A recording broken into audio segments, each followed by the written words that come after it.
utility bill today. Westside Oil, proud supplier of American Standard heating and air conditioning products, built to a higher standard. You've been here before, standing in front of the mirror, tired of wondering where your weight loss journey went wrong. I'm Paige Lopez. I know the feeling, and that's why I started Awaken 180 Weight Loss. Our medication-free program helps you lose weight without expensive injections. No tiny portions, no constant hunger, just real, sustainable weight loss. Look and feel your best with personalized coaching and lifetime support. To kickstart your transformation, visit awaken180weightloss.com or call 844-346-1800. Attention all dog owners. If you have ever listened to the radio or TV for any length of time, you've probably heard of America's #1 dog supplement, Rough Greens. Greetings, naturopathy Dr. Dennis Black, Amazon best-selling author and founder of Rough Greens here. And if your dog suffers from bad breath, itchy skin, licking paws, joint pain, or low energy, the truth is their food is probably to blame. You see, all commercial dog food is dead food. That's why I created Rough Greens. One daily scoop gives your pup the live vitamins, omega oils, probiotics, and enzymes that will bring their food back to life. Don't believe me? Let your dog try it before you buy it. I'll send you a free Jumpstart trial bag, risk-free. You just cover the shipping. Go to roughgreens.com. That's RUFFgreens.com. Use discount code NEWS. Don't wait. Give your dog the gift of vibrant health. Order now. It'll be at your house in a few days. Go to roughgreens.com. That's RUFFgreens.com. Discount code NEWS for your free Jumpstart trial bag today. Rough Green. We make any dog food better.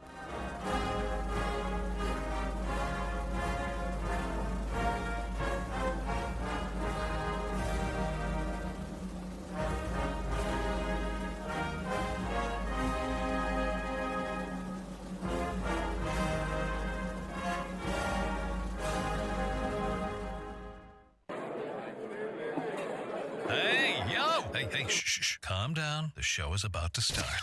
Reese on the Radio. Turn it up. Turn it up low. Turn it up loud. It's like a dream come true. Turn on your radio.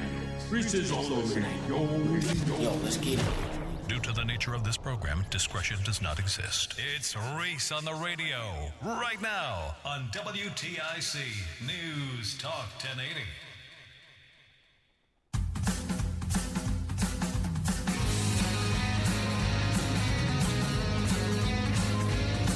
Let's go. What's going on, all you scallywags, nutmeggers, conversationalists, oh, and you haters? You know who you are. Let's get ready. It's Reese on the Radio on WTIC News Talk 1080. A wonderful weekend was had by yours truly. You know how much I hate the weekend. People still ask me about that. People still go, like, really? You hate the weekend? Yes. Cannot stand the weekend. No one's working. No one answers the phones, right? They're all at home, relaxing, being with their families, doing what normal people do. But you're not working. And therefore, if you're not working, you're no help to me. Businesses closed. Municipal buildings, organizations that I need info from when I have the time, you're not there. Why? Because you have a life or some nonsense like that. Whatever. But me, I'm constantly on the job. I have to do my job on the weekend. On the weekends is where you catch them slipping.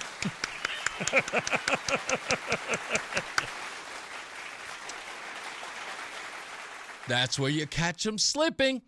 That's why you do the work. So Saturday, I spent most of the day out in Newtown.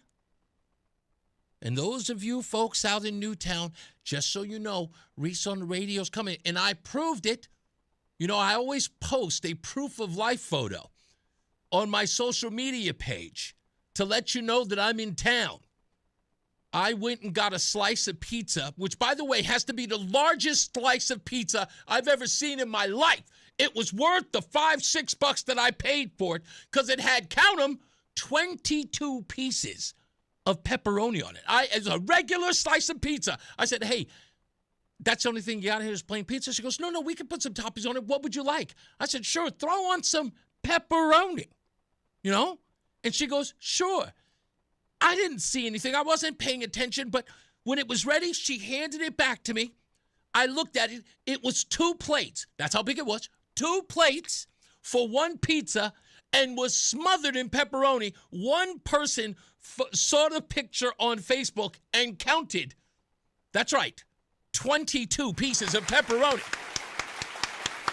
If I wasn't cheating on my diet, I wasn't on that day. We'll give a shout out to the pizzeria in a little bit. They want no parts of me. They're nervous. They don't want to be in any trouble. Who's going to protect us, Reese? I thought, listen, let me tell you something that's happening in Newtown. What's going on in Newtown reminds me of Mississippi Burning. I'm not kidding. For those of you who have never seen that film, go see it. You can download it. You can watch it online. I'm almost certain it's on Prime for no cost. If it is, it's as little as $3.99. But watch it. Can you imagine the feds, Willem Dafoe, Gene Hackman, come to a little town in Mississippi to find out who killed 3 civil rightsers? Was it the Klan? Was it the community? Or did the boys just disappear? And when the feds come into town, no one can talk to them, especially the blacks. The blacks have to be quiet. In the beginning of the movie, Willem Dafoe goes into a little eatery, little luncheonette. Willem Dafoe sits next to a young black man to ask him about the civil rightsers missing. And the young black man looks at Willem Dafoe, and in the best 1950s vernacular that young man could come up with, looks at Willem Dafoe, said, "I ain't seen nothing, sir. I ain't seen nothing. I can't be talking to you, sir. I can't be talking to you." And gets up and moves away as all the whites sitting in the front of the luncheonette stare at Willem Dafoe, who has the audacity to talk to one of those African-American blacks, Negroes sitting in the back. And that's what it was like when I went to Newtown. I went in there to go ask some questions about Newtown Allies for Peace. And sure enough, there were people out there who said, "I can't talk to you, sir. I ain't seen nothing." It's crazy. And the wild part about it is that I wasn't there to investigate the Klan. I was there to investigate the organization that's supposed to be fighting for more diversity training in a neighborhood.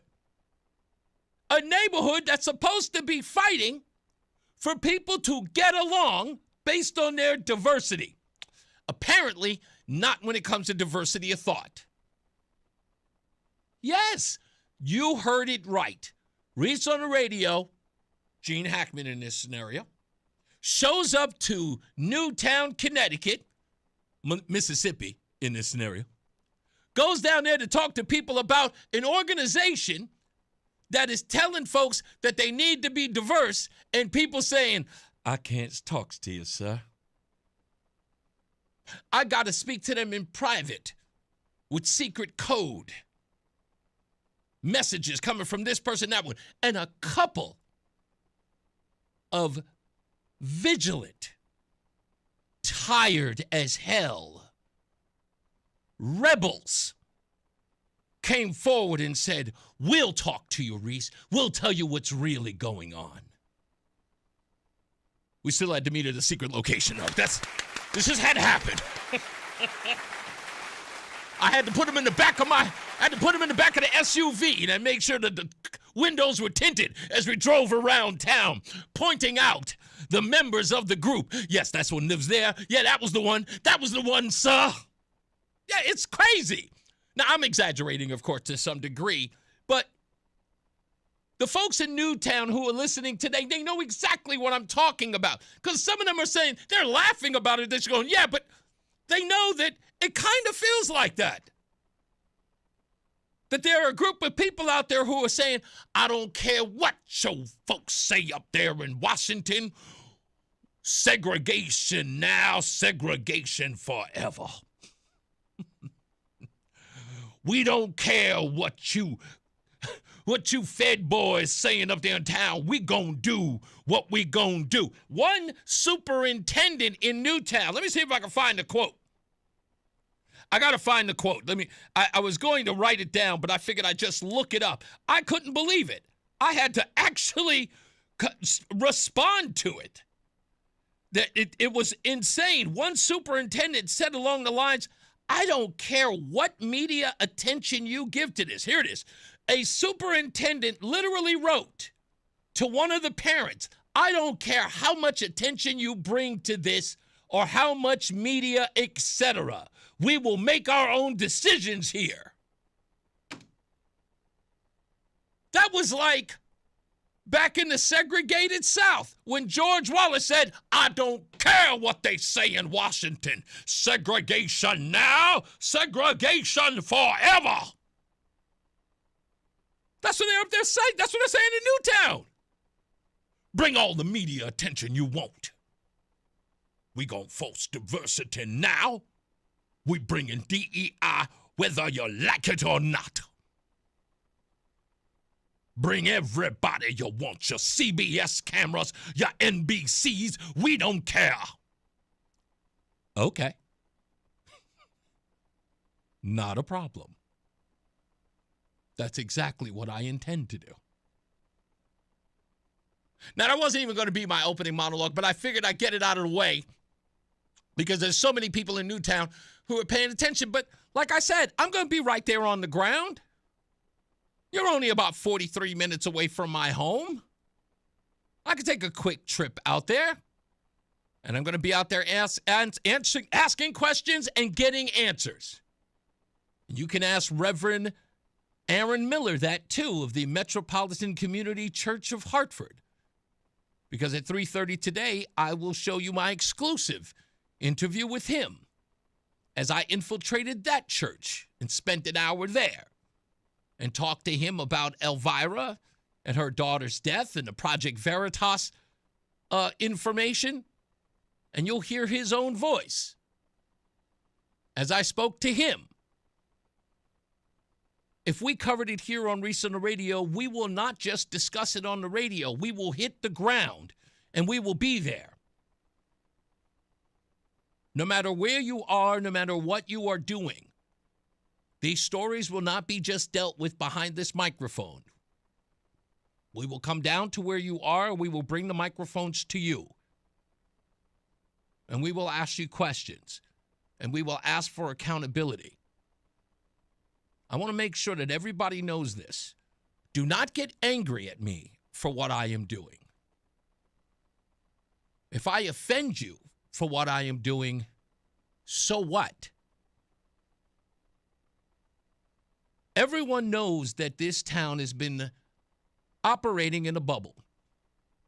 There are a lot of people here who have become sick and tired of it, and there are plenty of people who have gotten sick and tired of it who tell me over and over again that nothing can be done. To those folks, I'd like to say, please get the hell out of my way. You don't need to call me and tell me nothing's going to change. I'm not listening. It has nothing to do with not believing in you. It's because I believe in making a change. And in order to do that, I have to put an effort out. So I would prefer you not be the naysayer and try to drag me down into that and go, well, we can't do anything. I don't believe that. I've never been one to believe that. I think I'm a testament to what can be done behind insurmountable odds. And plus, I do things differently. For those of you who don't know what you want, also get out of my way. It isn't enough to complain to me. I'll accept your phone calls. I'll talk to you all day, every day. But it isn't enough to complain where I come from. If there is an issue, someone is willing to help us and get that situation solved. We fight until the fight is over. We don't fight until sweeps are done.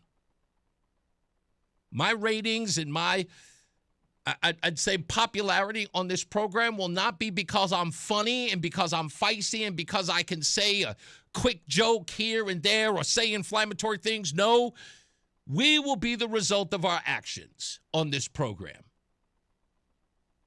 I will be out there on nights and weekends because I give a damn about this state. That isn't a joke. That isn't something that you just say. That's not something that I would ever say, but I do give a damn about this state. And a lot of people have invested into this program. And you know who they are because they call here and they show their love for this show. Matty O, Craig in the car, Mark in West Hartford, Fulton, Sam the man on the street, to name a few. Lori, who's, probably one of the best researchers out there on this program every day. Wendy. Everybody else who has joined this program and reached out to me to help this program to get something done. They put a lot of weight. They put a lot of their effort into making sure that we get stuff done because they believe in getting something done. You can join that or sit back and watch us burn it. And when I say burn it, burn down all the corruption, burn down all the lies, burn down all those who are keeping us from our true destiny. I love Connecticut. Again, I said this is where my career started and I missed leaving here. But I'm back because there are no coincidences. I hope that you will join us in doing so. I don't care about the press. I don't care about the accolades. I'm not trying to be on the cover of anything. I want this show to be a reflection of our actions, the reflection of our deeds. I want everybody talking about it because they rely on this show to get results. That is our mission statement. And I promise you that I'll live by that. When we come back, I know I'm a little early here. I got plenty of stuff to get into. We got Jeffrey Epstein stuff to talk about in the headlines. The headlines, by the way, today are going to be very, very long. We also have a scandal at an HBCU that you will not believe, thanks to the Daily Wire. We'll get to the bottom of that. The stupidest thing I read today is also classic Connecticut stuff. We'll also get to the bottom of that as well. Oh, and I've got... I don't say this mockingly. I hope that the person who is listening, I do not say it mockingly. I'm laughing because I never thought that it would happen to me, but I appreciate it. So I got my first letter from prison or from jail. I don't know if it's jail or prison, but I got my first fan letter from jail, and I'm kind of tickled about it. Let me tell you why, if I can a little bit. And Matt Sorois, who does sports here in the on the morning show with Brian and company, he had opened it because it wasn't addressed to anyone. And it comes from a guy by the name of Jason B. I don't want to give his full name without his permission, but he sent it here, but he didn't label it to me. He didn't write it to me. He just wrote it to WTIC. Anyway, Matt opened it, and I was like, hey, why is it open? The prison have to open it before they send it out, some weirdness. And Matt says, no, I opened it because it wasn't addressed to anyone. That's the word I was looking for. Anyway, I open it up and I read it. And Jason expresses, where he is, doesn't say why, but expresses when he's coming home and he wants to have a conversation with me. Jason, whenever you get home, reach out to Reese on the Radio. I don't know what you did. I don't know whether or not you are a criminal. I don't know if you actually are a bad person. But I appreciate you listening, one. Thank you for sending the letter, two. And if you are truly rehabilitated, truly, whatever it was, and you repent what you've done, you and I can have a serious conversation in the future. And I'll talk more about that in the future. Maybe I'll wait until after January when he gets home. Anyway, we got plenty of news, plenty of views.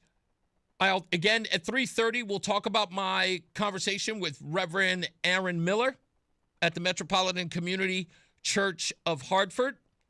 We'll also talk about my trip to Newtown. And then we'll talk about a whole bunch of other stuff that we've got to fill up in today's show. I mean, it is jam-packed from beginning to end. I feel like I'm missing something. Oh, yes. Connecticut made another list. How do I forget about that? It must be list season for like all the states. Connecticut made the list for safest state in the United States. When you find out who beat us, you are going to be so upset. And Lamont may have to address this one. I may have to get him to answer this one. The two states that beat us make no sense. Connecticut on this list is beneath two states that we should be far above. Far above. But he did. Anyway, we'll talk about that and much, much more. Stand by. More news, more views, and you can shake a stick at. It's Reese on the Radio on WTIC NewsTalk 1080. Confidence is knowing you're ready to handle whatever comes your way. That's what it feels like to take on your workday with Cintas. They make sure your AEDs are up to date, your fire extinguishers are tested and inspected, your floor mats are cleaned and delivered, and your workwear looks good, feels good, and is freshly laundered with a Cintas Apparel Plus program. So are you ready to take on today? Visit Cintas.com and get ready for the workday. Staples presents An Easy Holiday. Running a small business during the holidays is hard. No truer words were... But this year, Staples helped me have an easy holiday. Your script has a typo. Nope, easy peasy. I just ordered online at Staples.com and picked up in store. And with UPS on site, shipping was easy too. Plus, huge savings on tech, custom cards, even my holiday sale signage. Visit your local Staples store or Staples.com today for up to 45% off select laptops.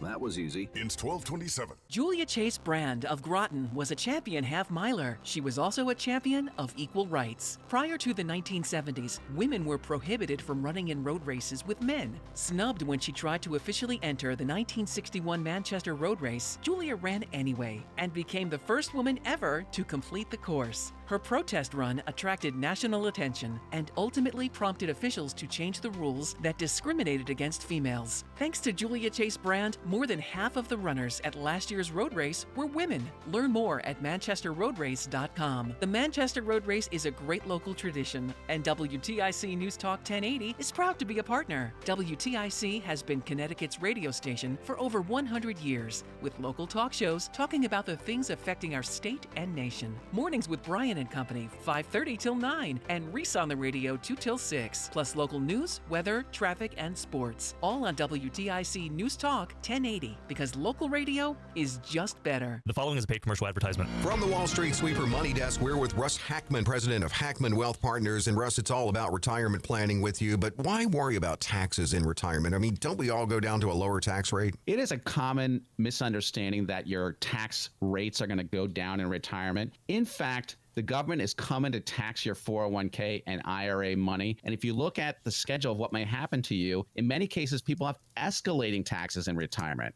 You want to have a tax plan in place to make sure that that doesn't happen to you. For a comprehensive review, no cost, no obligation, 860-321-6800. 860-321-6800. 860-321-6800. Investment advisory services offered through Brookstone Capital Management, LLC, a registered investment advisor. Discussion of safe and secure products and guaranteed income streams refer only to fixed insurance products and are subject to the claims paying ability of the insurance company. The Wall Street Sweeper with Russ Hackman, Sunday mornings at 9:30 on WTIC News Talk 1080. And now, a WTIC news update. 2:30 Hartford temperature 41 degrees. I'm John Silva, WTIC 1080 News. Partly sunny this afternoon, windy. Temperatures in the 40s. Farmington police say a man's under arrest in connection with the death of his father. Joshua Papalarchik is accused of stabbing his father Friday, the 62-year-old found in his home. Joshua Papalarchik was in court today. Man's under arrest in Naugatuck after two people were stabbed Sunday night. Stanley Santana faces assault and other charges. Police say the victims sustained serious injuries and are in stable condition. Raul Valley was back in court today. He's the man acquitted of murder in the stabbing of a Fairfield prep student 3 years ago at a house party in Shelton. Judge gave Valley another 45 days to find an attorney for his trial on lesser charges. President Trump says files concerning the late sex trafficker Jeffrey Epstein should be released after a growing number of people in his base are in favor of voting to release those files. Vote could come in the House this week. Israeli Prime Minister Netanyahu says it is time to start investigating the October 7th, 2023 attack, which sparked the war in Gaza. About 2/3 of Israelis support such an inquiry. WTIC News Time is 2:32. Let's head over to the Weather Center. We'll check in with meteorologist Bob Cox. It's on the windy side this afternoon, chilly with temperatures stuck in the 40s. The northwest winds gusting to 30 or 40 miles an hour at times. That'll make it feel like it's in the 30s. Tonight's partly cloudy to clear, decreasing wind, lows in the upper 20s to low 30s. Mostly sunny Tuesday, highs to mid to upper 40s tomorrow. Less of a breeze tomorrow, but still some gusts up around 25 miles per hour. Tuesday night looks partly cloudy with lows in the 20s and diminishing wind. Mostly sunny Wednesday, highs in the mid to upper 40s. More in the way of cloudiness on Thursday, highs 45 to 50 and some rain or showers in Friday. I'm meteorologist Bob Cox in the WTIC Weather Center. Dow's down 481 points. NASDAQ is off 232, and the S&P is down about 64. I'm John Silva, WTIC 1080 News. You could think you found your dream home online. The kitchen island looks perfect for your inner chef. The backyard, a paradise for your green thumb. And that extra room, hello walk-in closet. But here's the twist. The lot next door just got rezoned for years of construction. And this sound, yeah, you're going to be hearing a lot of that. Don't let your dream home turn into a nightmare. Work with the expertise and ethical training of a Realtor, here to guide and help protect you from the surprises you didn't see coming. Realtors are members of the National Association of Realtors, right by you.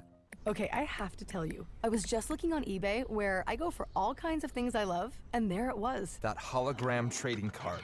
One of the rarest, the last one I needed for my set. Shiny like the designer handbag of my dreams. One of a kind. eBay had it, and now everyone's asking, ooh, where'd you get your windshield wipers? eBay has all the parts that fit my car. No more annoying, just beautiful. Millions of finds, each with a story. eBay, things people love. Wesley Financial Group is not a law firm, and Chuck McDowell, definitely not an attorney. This is Chuck. Do you feel stupid for buying a timeshare? Don't. It's not your fault. You were most likely told you could rent it, and it was a great financial investment. And the deal was available today only. If this happened to you, contact your resort or Wesley Financial Group for help today. Call Wesley now for your free exit information kit. 800-242-3131. 800-242-3131.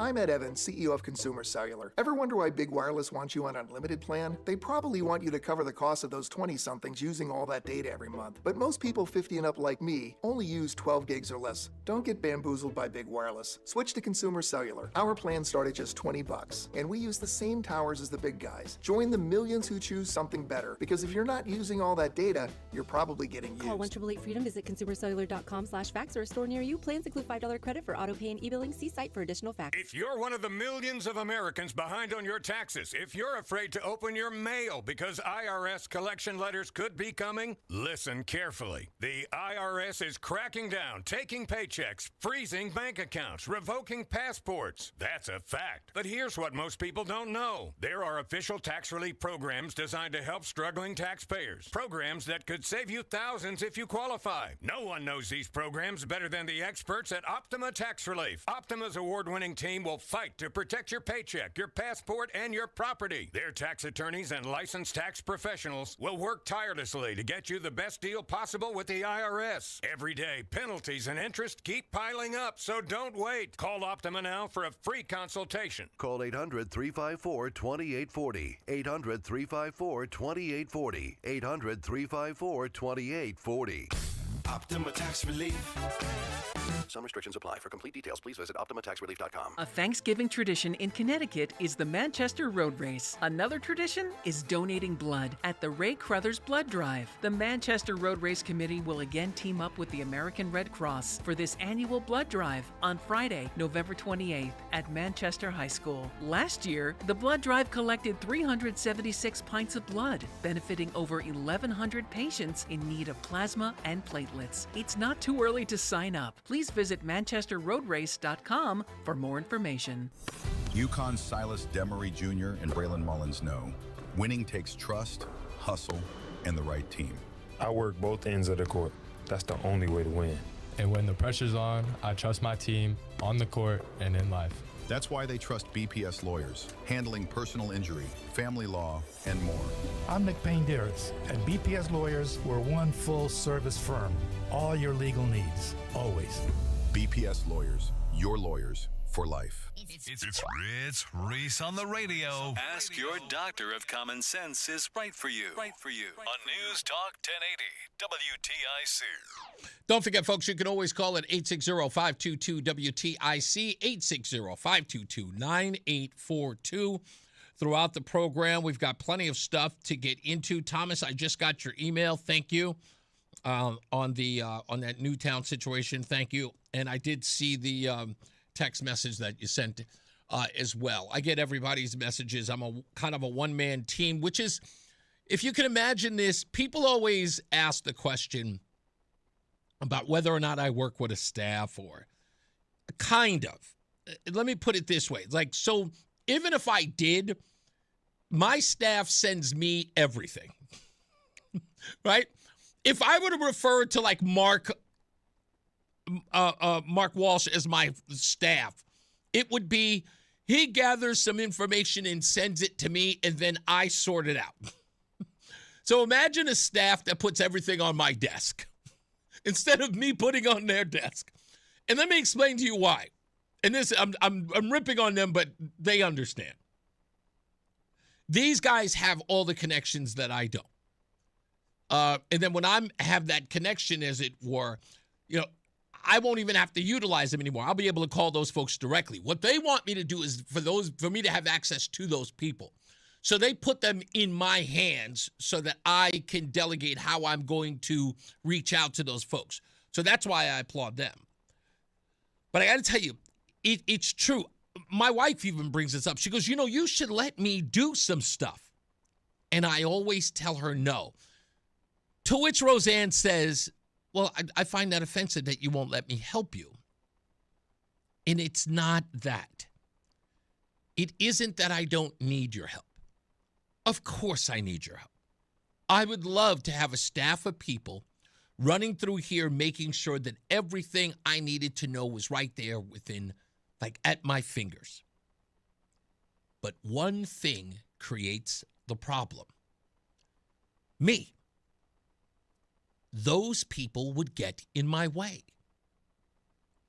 Because there are several things they would never get right. And that is what I need, when I need it, and what I need to know. They can't anticipate that because I am all over the place. Now, you ever watch that stupid movie that I sat through? The Devil Wears Prada?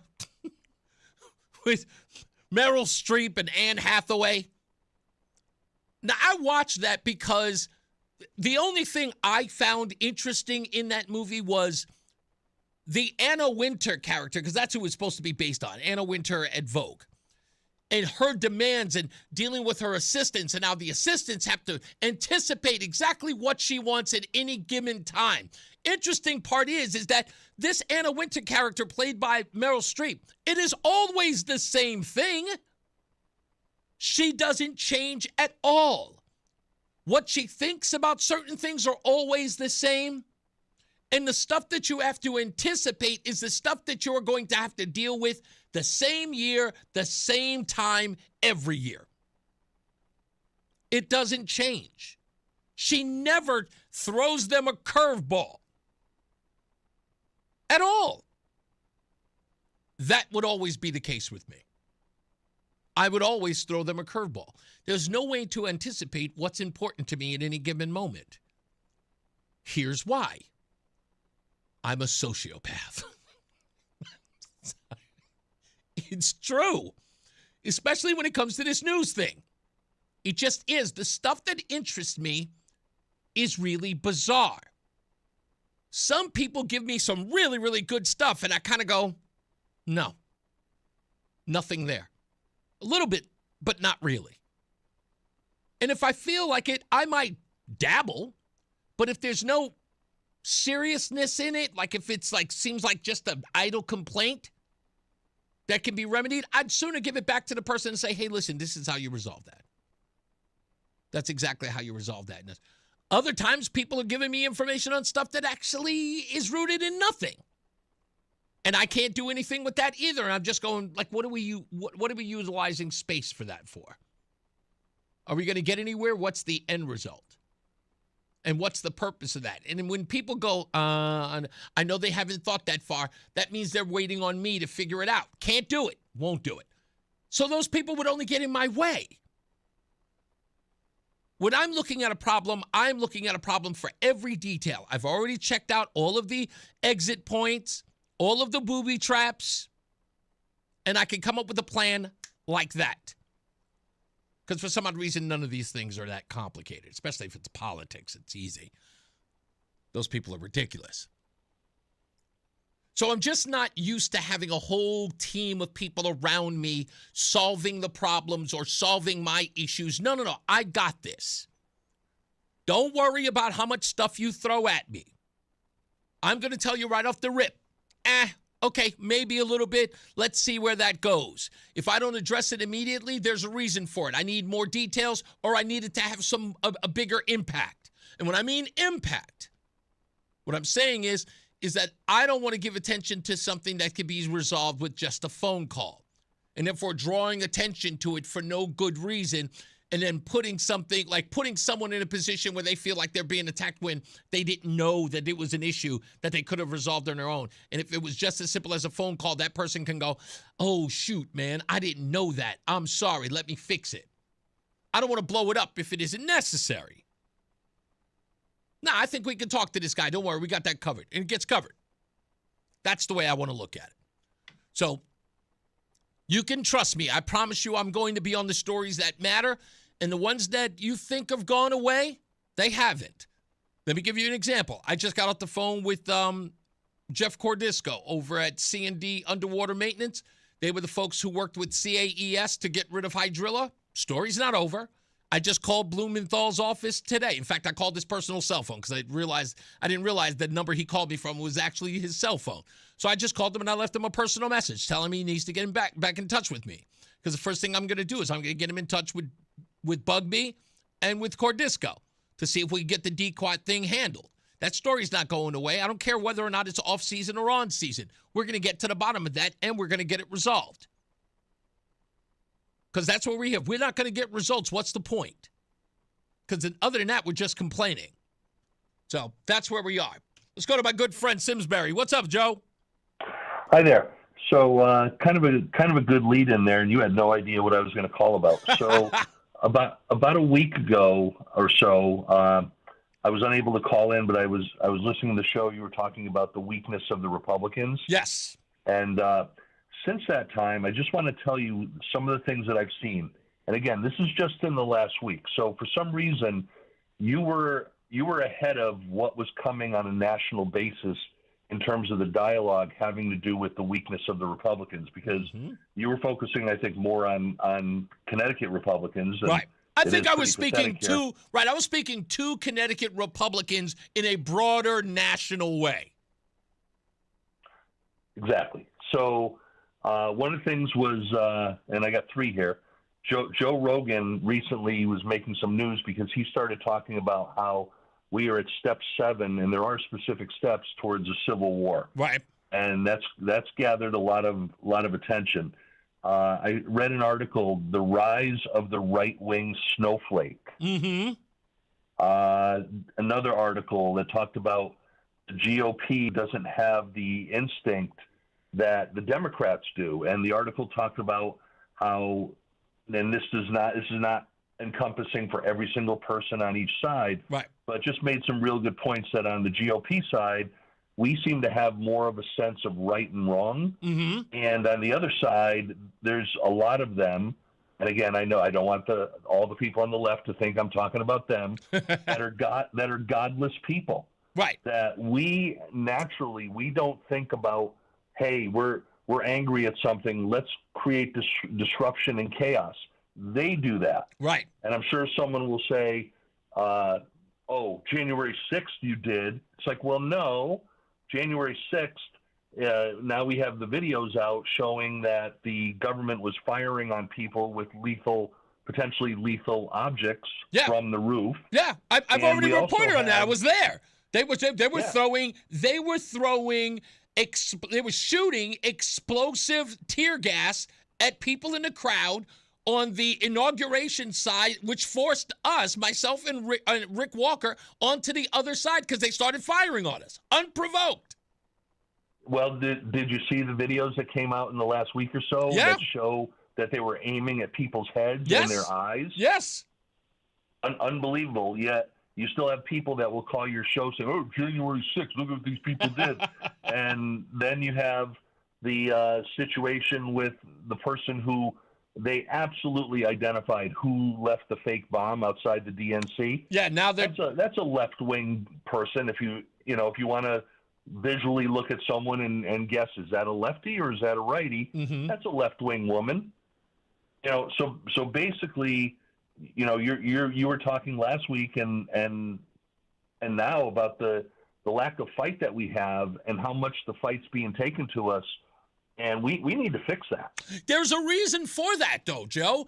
Think about this. And again, this is that reactionary thing that happens with Republicans when they don't know what to do. They immediately go into their corners and they get scared. And that was the whole thing about the sort of the MAGA snowflake or the right-wing snowflake. Here's what it is. And it's so infuriating when I see it. So a couple of stories come out where people are arguing that there's more violence on the right than there is on the left. And then the right gets so concerned that everybody is told to put their hands between their legs and make sure that they don't do anything violent. And what happens? They always end up overcorrecting. So then they become nothing more than weak-kneed. Right? While the left becomes more and more extremist because they have now the news media constantly using terms like both sides, or right-wing violence, that all of a sudden people start retreating into their own corner saying, I don't want to they leave the fight because they don't want to be accused of the thing that the media is saying. In essence, giving weight to the nonsense media that has always lied. I agree. Yesterday, I was on a total 100% sports-related website with comments that were allowed. And the discussion was about Chris Boyd of the Jets, who was shot in Manhattan. Yeah. And I made a comment, and when I say in less than 2 minutes, it was flagged, and it was clearly flagged by leftists. And I said nothing wrong. I said, prayers for him. I hope he wasn't involved in something bad. The sad thing is that when Mandami takes over, that this will probably happen more often. And people started going after me like crazy. They were vicious animals saying, you're blaming Mandami. It's like, no, look at what I said, because a lot of them did see that I said when he takes over, that he was not responsible. These people are not well. They don't have the ability to read the English language, and they attack like a pack. And here I was fighting back against them, and I wasn't going to take any crap. And I started going after the moderator and basically threatening the moderator. I'm not even sure if I'm still allowed on the site, telling them, who the hell do you think you are, that you removed my comment that said nothing wrong, and now you see the comments from people who did see it, and they're attacking me, and they're false. And that's how you got to fight back against these people. Even though we're just talking about a lousy web page, it still is part of who we need to be. Is that, guess what? I'm not taking your crap anymore. They're not, you know what? This is going to happen, Joe. Again, this is one of those cases where people will get lazy or to be immediately start retreating. And then when the bad results happen, they'll ask what happened and never, ever look at themselves and say, you didn't continue to participate, because they keep believing, like, when are we going to stop having to fight? And my response to you is never. Yeah, exactly. It's never. This is not like Rocky 2. Rocky always has to come back and fight again. That's just the way it is. That's just the way it is. I got to go, Joe. But thank you, boss man. You got it. I appreciate you. I wish people would understand it. The fight never ends. When you get with the program, never ends.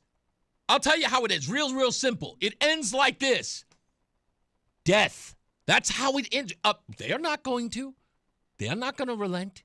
We'll be back. More news, more views. We'll take a few phone calls, and then we'll get into headlines. It's Reese on the Radio on WTIC News Talk 1080.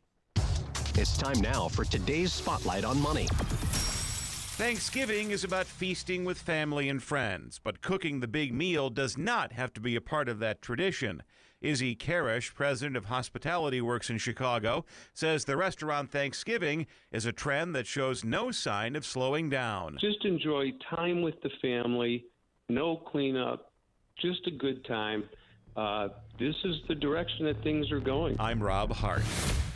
At Audion Hearing, our mission is simple: to make better hearing affordable for everyone. This Black Friday, enjoy exclusive savings on our high-quality rechargeable hearing aids. Clear, comfortable, and ready to use right out of the box. And here's a study worth hearing. Research shows that wearing hearing aids can reduce your risk of dementia by up to 61%. Join over 1 million happy customers and shop Black Friday deals before they're gone at audionhearing.com. That's AUDIEN hearing.com. This is Dale for Northeast Men's Health, where we've successfully treated thousands of men for low testosterone and helped them feel like their old selves again. Please take a moment and listen to how we help Kurt.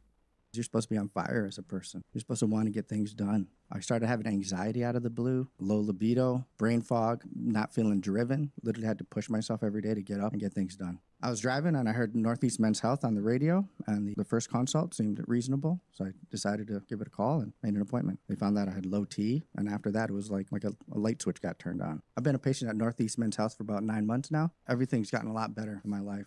Energy, feeling, just work, a whole lot better. Even my kids notice. They're like, Daddy's got energy, Daddy's ready to go. If you don't feel like that, I would suggest calling Northeast Men's Health. Thanks, Kurt. It's true. Low T therapy will likely change your life.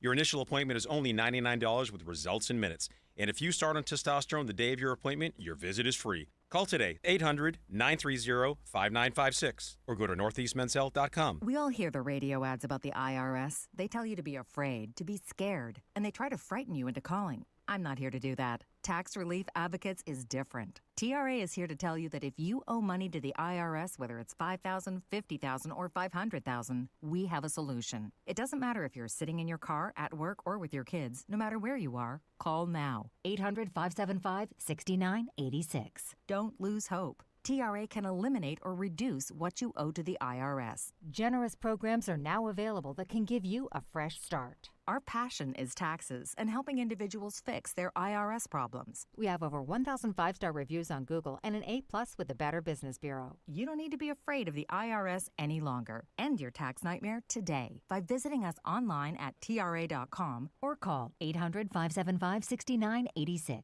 That's 800-575-6986. Tax Relief Advocates. Real solutions for real people. Reese on the Radio, making sense of the news. Yeah, even when it makes no sense at all. Now on WTIC News Talk 1080. All right, I would be wrong if I did not acknowledge the folks over at Project Veritas. I've been riding with them for a long time. And they are checking out the show today, of course, because of their investigation into Aaron Miller, Reverend Aaron Miller, as it relates to Elvira Saeed, who I was in a conversation with yesterday. We talked about it a little bit. I tried to get Elvira on the show. I'm not exactly sure why. She does not wish to. She won't exactly say why, but she has communicated with me online. We were texting each other last night about her daughter and as it relates to Aaron Miller. I sent her a copy of the audio I'm going to play today so that she could see it, because she was very interested to find out what the Reverend had to say as it pertained, or the message he had for her, which we will play later. And Project Veritas is checking out the show today as well on that front. I think they're actually going to promote today's show, or at least that segment of today's show, to their investigation as well. So we'll get to the bottom of that. In the meantime, let's get to the phones. Paul is calling from Rocky Hill. Hello, Paul. Paul? Paul, do you have me on mute? Paul? Okay, maybe not. That's interesting. You know what? Let me do this. I will put Paul on hold and see. I don't know. Check and see if you can figure out what's his deal on the line. Anyway, with that, what else do we have? Paul, I tried to go to you. Now it's taking me off my thing. Okay. Red states. I've got to talk about that because something was interesting about the National Guard going to places like Chicago, going to D.C., now in Charlotte, North Carolina. People have been arguing about the President of the United States doing that. I've got a proposal, and it was based upon something that Charlemagne and Schultz were discussing on their podcast.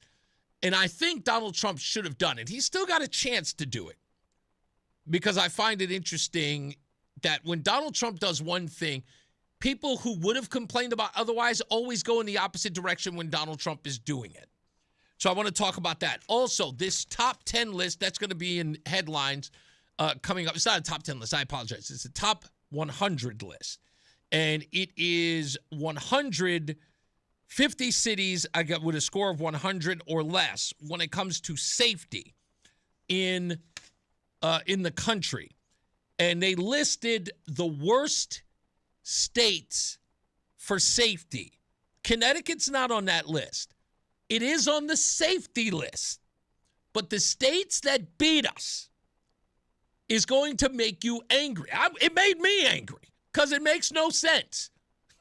There's no way that these states beat Connecticut. And somebody should talk to someone who made the list. Also, HBCUs. There's a critical scandal going on at HBCUs that has millions of dollars involved in it, and it's also crazy. Also, the stupidest thing I read today involves Connecticut. I'll give you the story, but there is a backstory to this that we have to get into as well. Plus, we'll talk about my visit to Newtown, Connecticut. I went down to the Newtown Library because there was supposed to be a diversity display that has been taken down, but due to construction, it's been removed.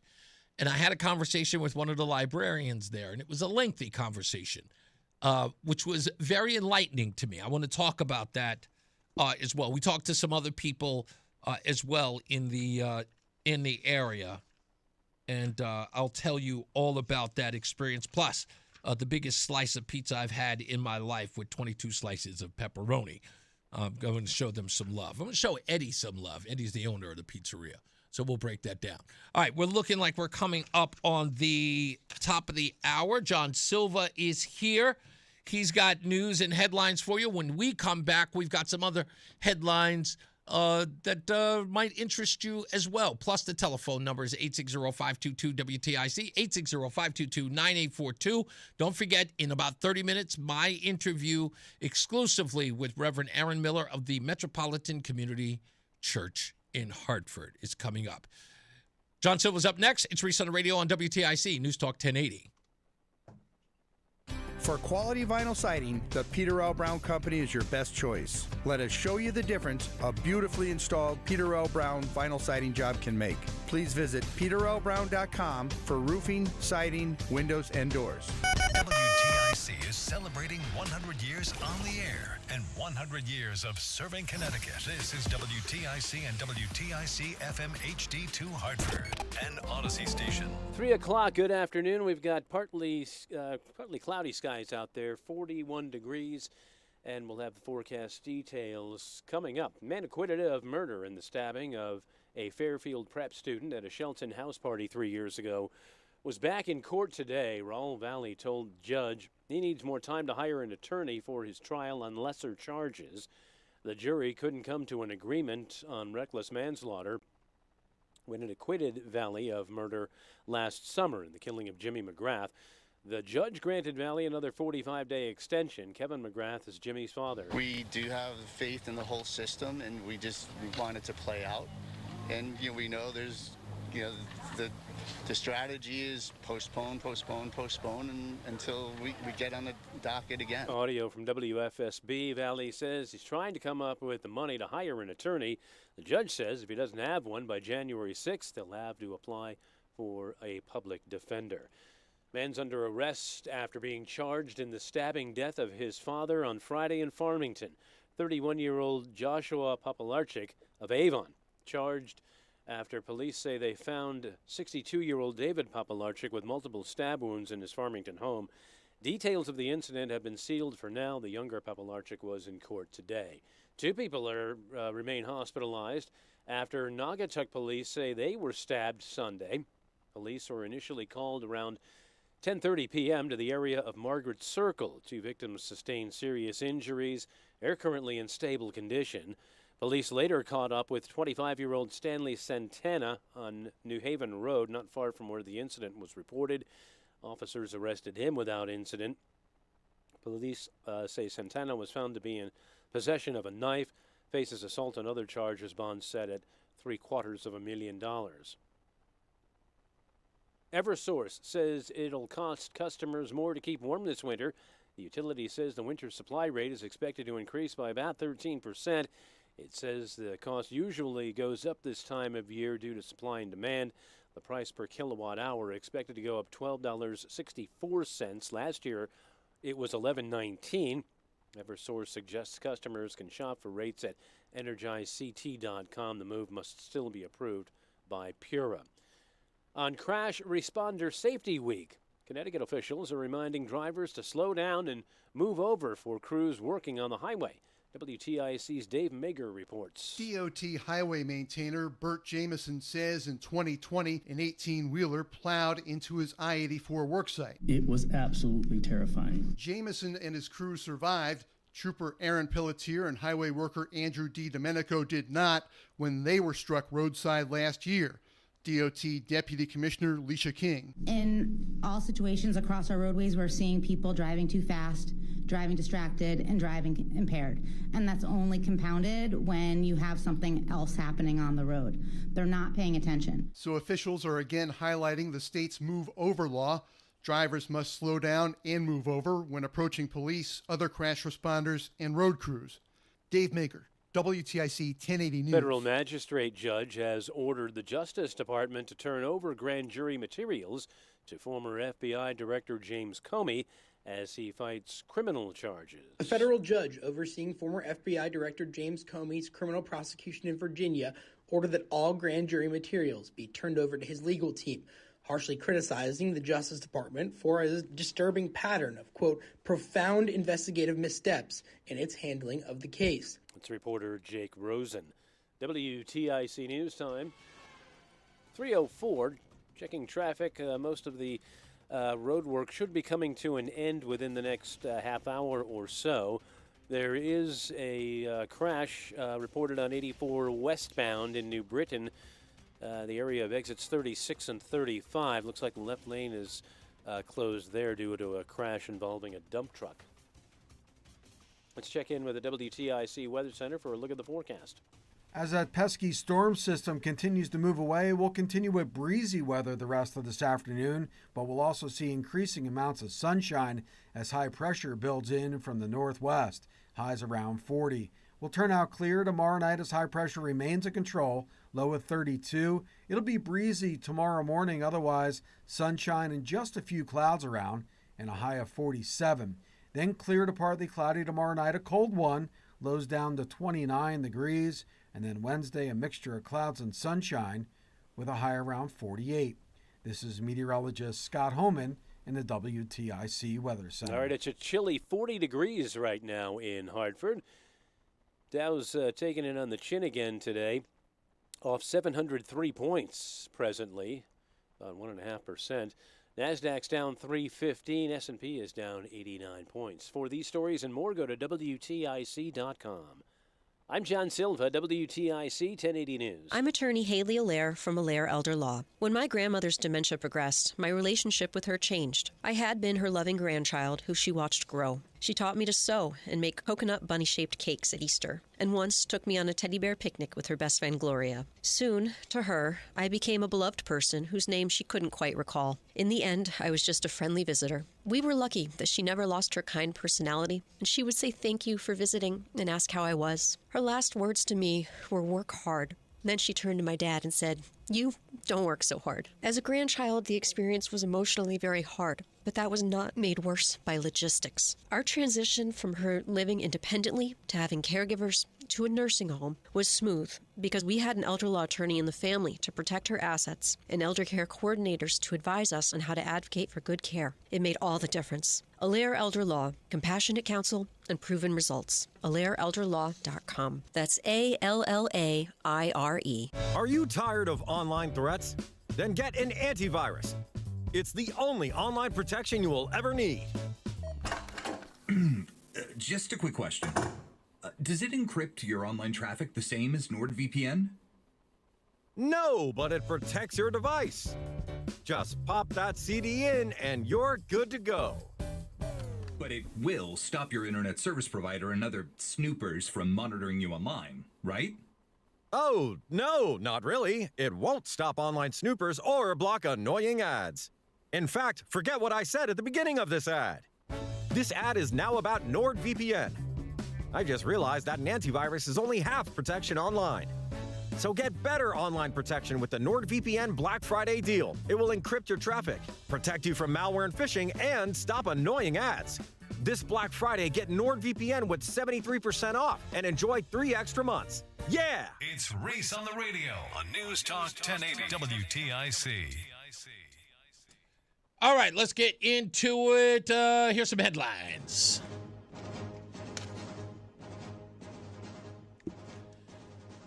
It turns out that Jeffrey Epstein was feeding questions to Representative Stacey Plaskett during a 2019 congressional hearing and giving her real-time help on how to damage President Trump's reputation, newly released documents show. The texts, first reported by the Washington Post, show the convicted pedophile pontificating with Plaskett during a February 27, 2019 House Oversight Committee hearing, in which the then former president's ex-attorney Michael Cohen testified about Trump's alleged payments to mistress Stormy Daniels to silence stories about her or him before the 2016 election. Trump has vehemently denied all allegations. In the text, Epstein appears to be watching on television while Cohen brought up former executive assistant Rona Graff.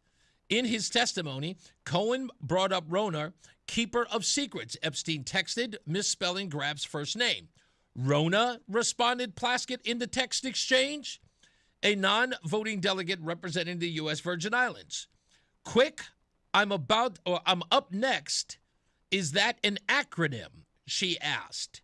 To which Epstein responded, that's his assistant.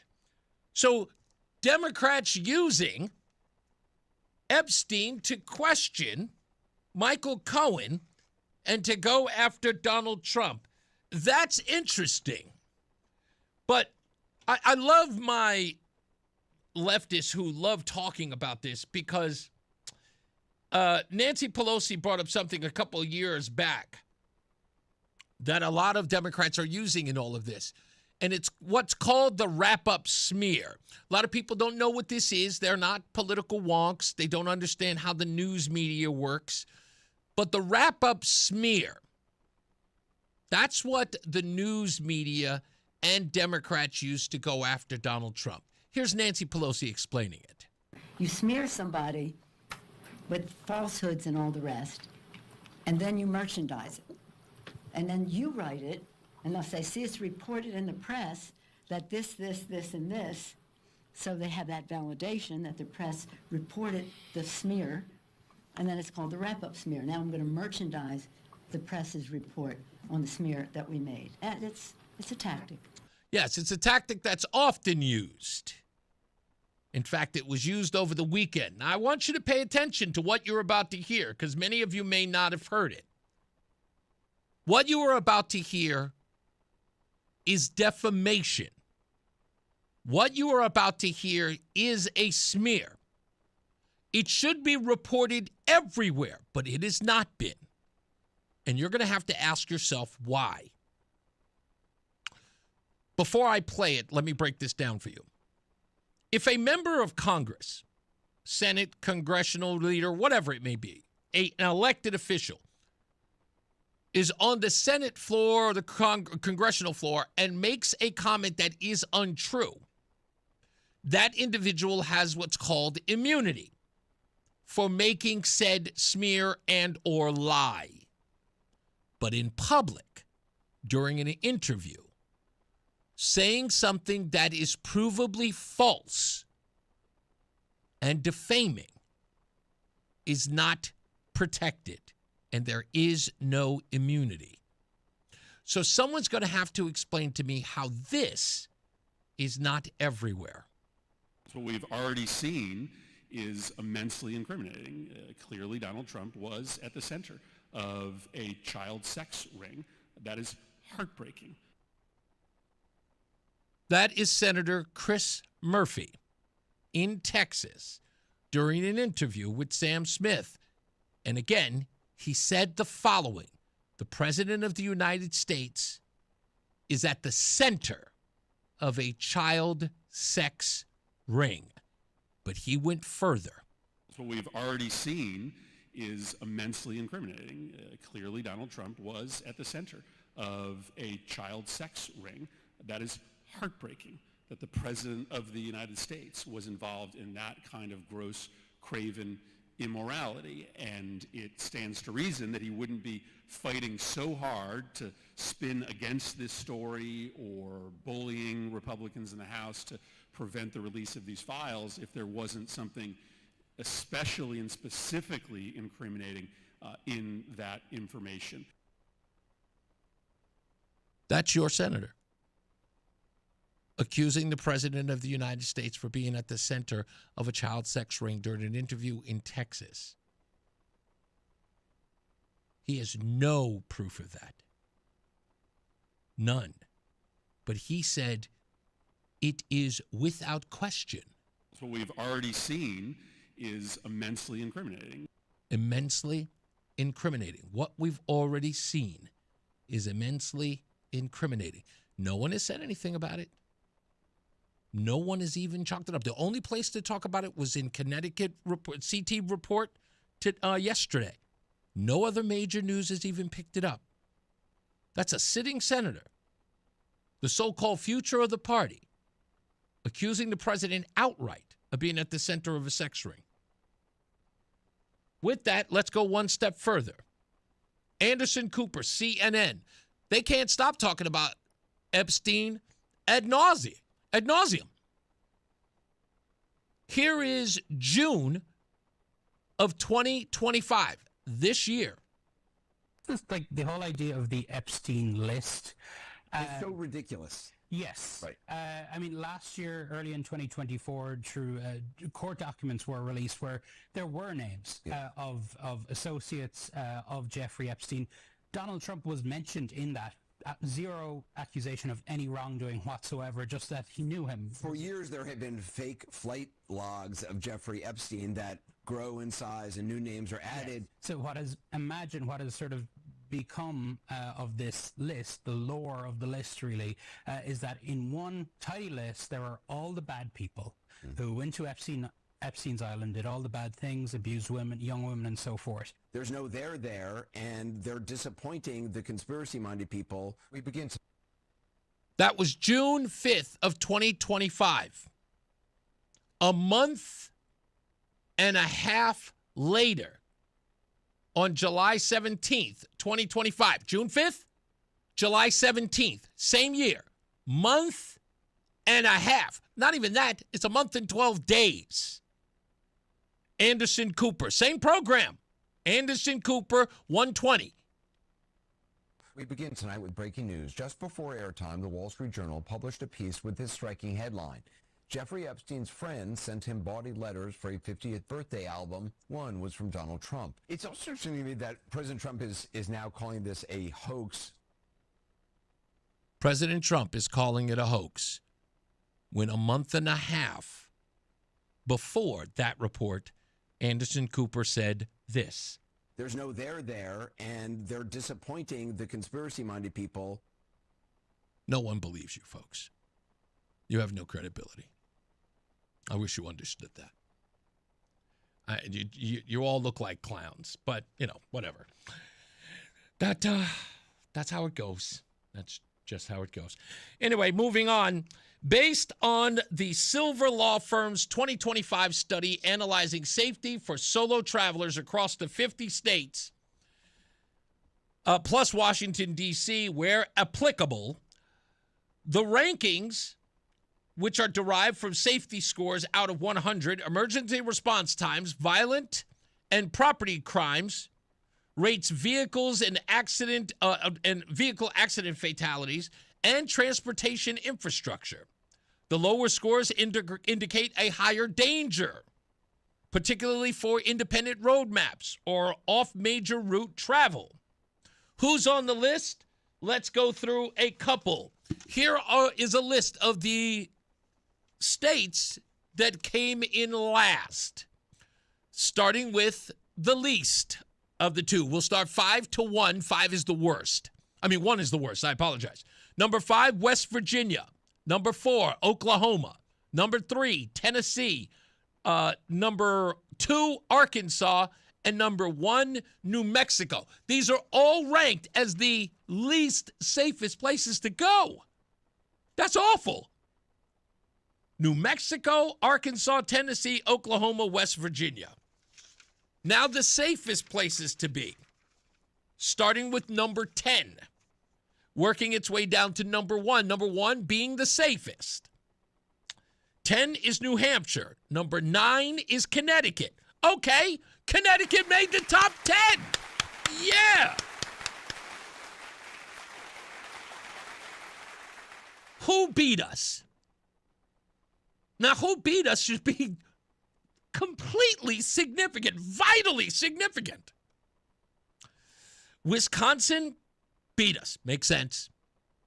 Pennsylvania beat us? They got Philly and Pittsburgh. Minnesota? Okay, maybe. But folks, Illinois beat us. They've got Chicago. They've got 500 deaths a year, murders in Chicago alone. Illinois beat us. You know who beat Illinois? Mom Donnie's New York beat us. New Jersey, you could just die breathing in New Jersey. They beat us. Rhode Island, that's too small to make the list, but they beat us. And Massachusetts was number 1. That's actually pretty sad. New York and Illinois couldn't beat it. Connecticut is less safe than both of those cities. Ruinous cities, I might add. Horrible, horrible places to live. But there they were. Now for the stupidest thing I read today.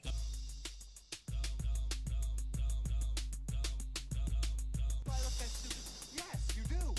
Stupid as can be. This could very well be the stupidest person on the face of the earth.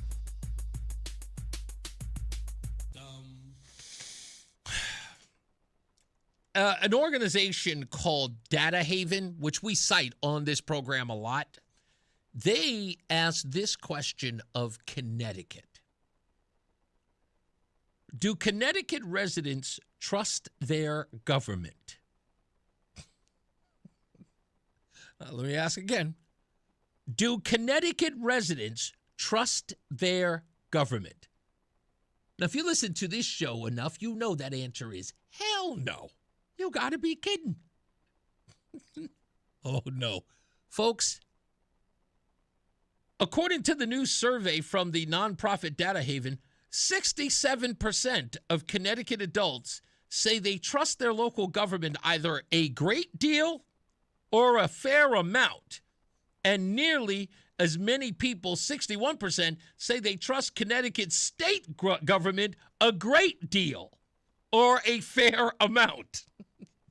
When it comes to the federal government, though, only 37% of Connecticut adults expressed a great deal or a fair amount of trust, compared to 59% who have not very much trust or none at all in that survey about national politics. This lack of trust extends across racial, gender, and geographic, socioeconomic, and age groups, with all demographics expressing a lack of confidence in the federal government, which I would expect. But Connecticut at 67%? In 2025, Data Haven's Community Weilberg survey conducted in partnership with the Siena Research Institute, asking respondents dozens of questions about a wide range of subjects, including trust in institutions, satisfactions, where they live, housing, health, transportation, police, gun violence, drug use, and more. In featured interviews in English and in Spanish. Yes, folks, that's what it is. Yes. There it is. I was wondering why that number was so high. Yes, it was conducted in English and in Spanish. With 1,371 Connecticut adults between August 4th and August 16th, followed by statistical weighting to ensure the results accurately represented the state's demographics. Statewide results carried a maximum margin of error of 3.5%, according to Data Haven. So they asked Hispanic residents probably whether they lived here or not legally, and that's how they came up with this 67%, with their local government being in positive numbers. If I'm asking a couple of people, let's say in New Haven, hey, do you like the local government? They're probably saying, of course. Are you kidding me? I love New Haven. It's wonderful here. Yes. They give me everything. They alert me when ice is coming. I work at the Optimal Car Wash for roughly $3-4 an hour. They only take part of my wages, but I no longer pay taxes to the city of New Haven. And we have, of course, the backing of Rosa DeLauro and Justin Elicker. The government has been very, very good to my family. That's what's going on. Of course. I put in the amount of money. Out of those 1,300 people surveyed, a good 52% of them were of the Hispanic persuasion. Without a doubt. I couldn't believe it. But anyway, we're going to get into that article a little bit more because there's a whole bunch of other demographics in there about the state of Connecticut that you will not believe. It's really, really interesting. The questions that they asked, one of which was threw me for a loop. It suggests that 51% of the African-American community are quite satisfied with their life in the state of Connecticut. As soon as I read that, I went, what? Really? Which kind of makes sense, but there's a reason why I'm just not, I don't know, there's something fishy about that number. But we'll read it. It's a huge article. We'll break all that down in a little bit. Stand by. Coming up, I'm going to talk to you about my visit to the Metropolitan Community Church of Hartford, what happened there, what that service was about, and then I will air my conversation with the Reverend of that church, Aaron Miller, in my conversation with him about Elvira Said, Eileen Said, and Project Veritas, what he had to say about all three things in my interview with him. And I've also talked about some stuff that we said off the record, which I told him that I would discuss with you. He didn't want it.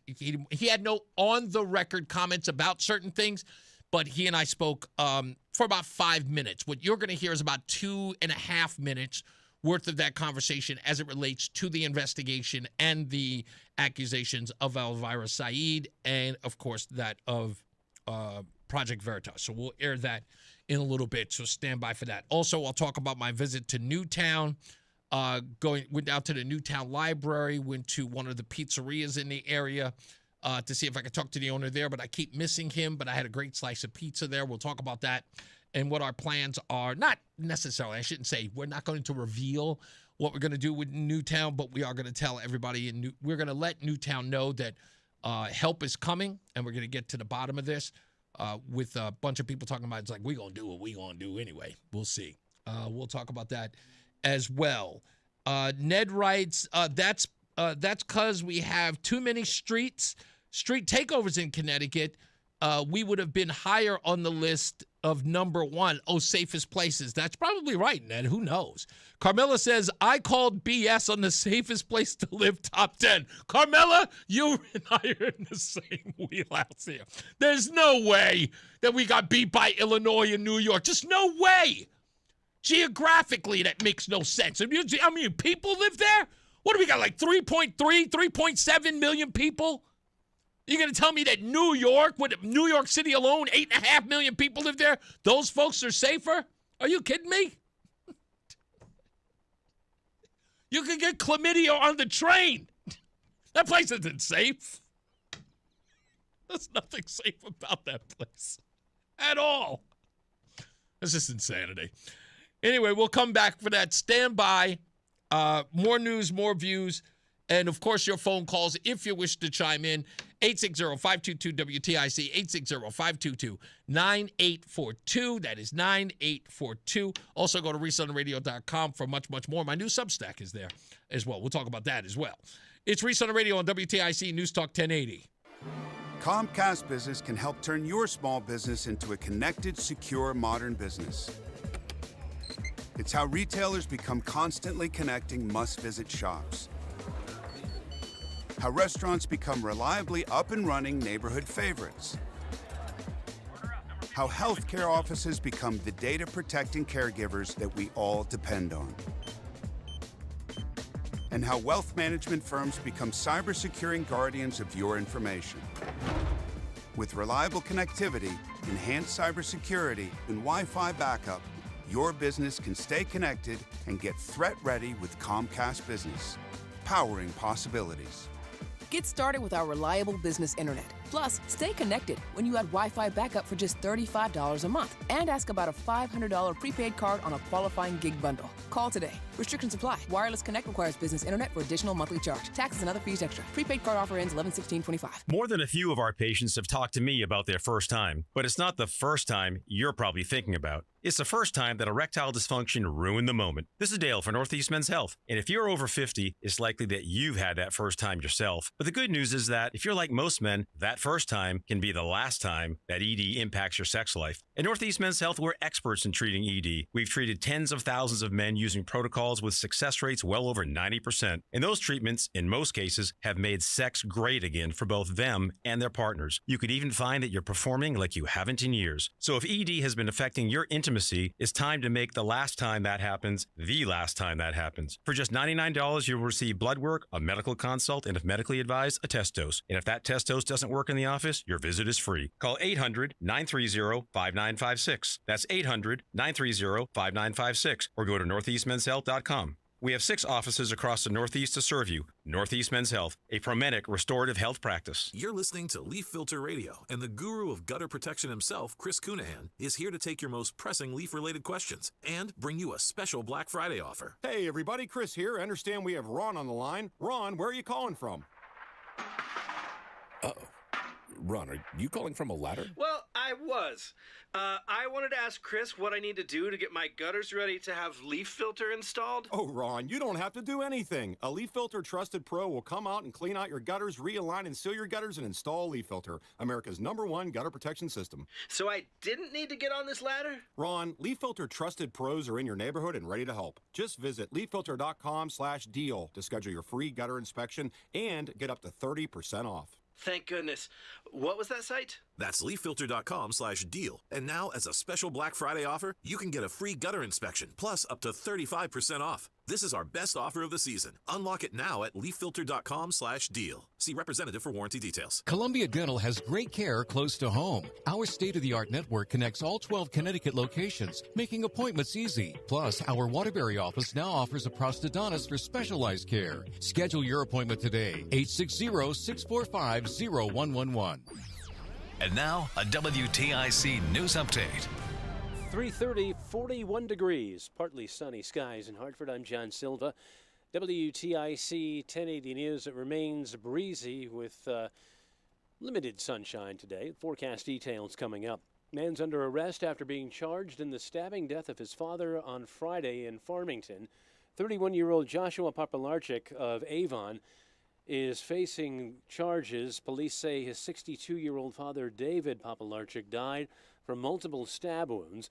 Details of the incident have been sealed for now. The younger Papalarchik was in court today. Man's under arrest after Naugatuck police say 2 people were stabbed Sunday night. Stanley Santana is charged in that incident. Police say the victims sustained serious injuries and are in stable condition.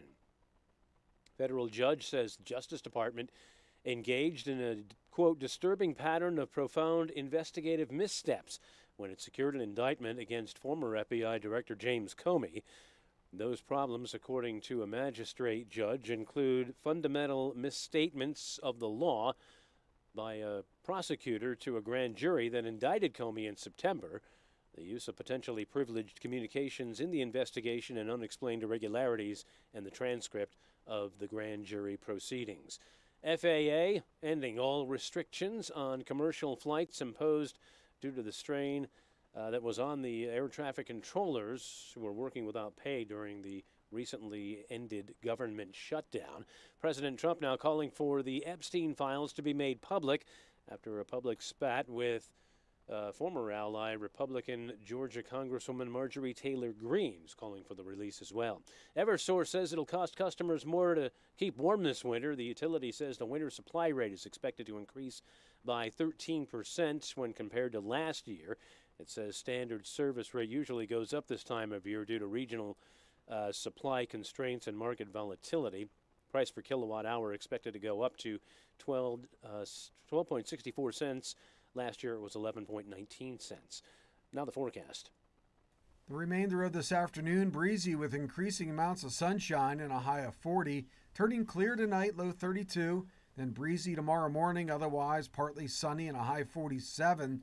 Clear to partly cloudy tomorrow night with a low 29, and then a mixture of clouds and sunshine on Wednesday with a high of 48. This is meteorologist Scott Homan in the WTIC Weather Center. Checking traffic, still have a crash involving a dump truck on 84 westbound between exits 36 and 35. Left lane is taken out as a result of that. For these stories and more, go to WTIC.com. I'm John Silva, WTIC 1080 News. Slow? Clogged? Backed up?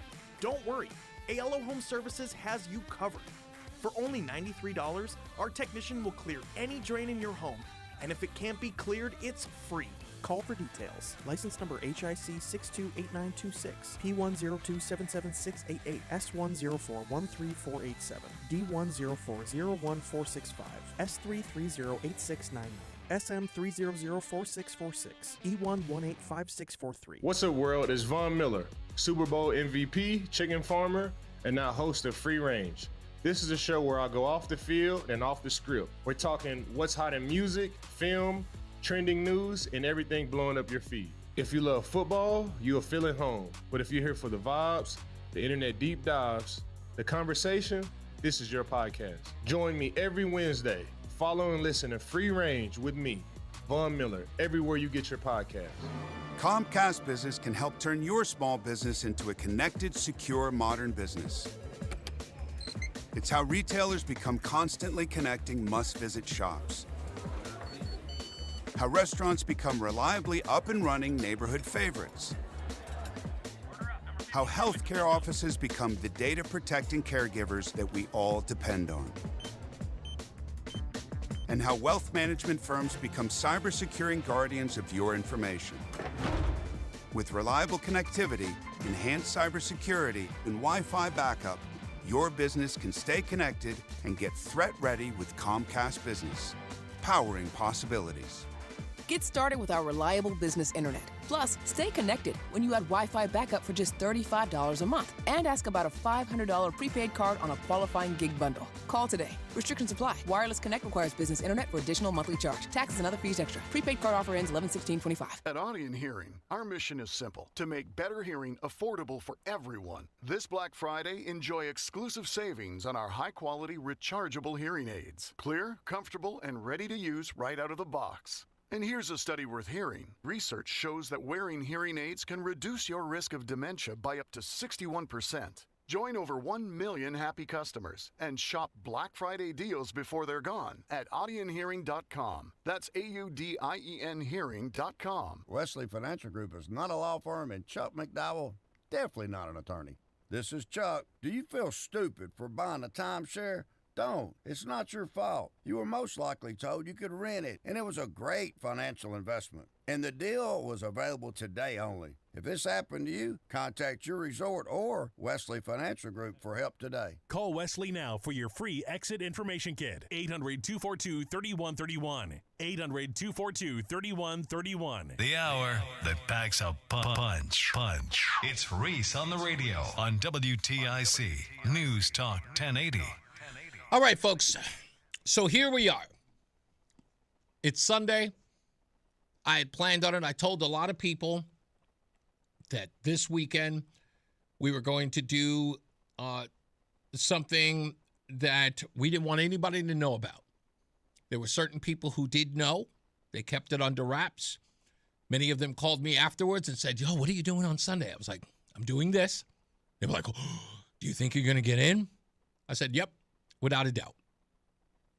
Sit back, relax. This story is a long one. So I had set out Sunday morning to go to the Metropolitan Community Church. The reason why was because I had been trying to reach Reverend Aaron Miller for a long time. I wanted to talk to him about Elvira Saeed's allegations about him, about his involvement with her daughter, about the DCF, about why he called the DCF on her mother, which put a strain on their relationship. I knew I wasn't going to get like a long sit down. The man had erased his telephone number, had pretty much gone into hiding, and hired security outside the church. But I knew I wasn't going to get there until I got there, and I wasn't going to be able to make it a public announcement, so I was going to have to do it on the sly, which is what I did. I walked right up to the front door. I got there roughly about 9. Service started at 10, so I got there at about 9:18 in the morning. I figured to get a good opportunity to get there early, because if I did see the Reverend, maybe I could approach him before the service and get an even longer conversation with him. But something said I wasn't going to be able to do it. And when I got there, I realized that it wasn't going to happen because the Reverend wasn't there. So when I walked to the front door, a woman who is on the board, you can find her. She's listed on the board. She greeted me at the door after the security guard let me in. A big, huge, hulking black man. And when I say hulking, not that he was fit. He was just hulking. He was huge. He was at the door. And I asked him, is this to the Metropolitan? Oh, there it is. The sign's right there. And he said, what you looking for? And I said, I'm looking for the church, Metropolitan Community Church.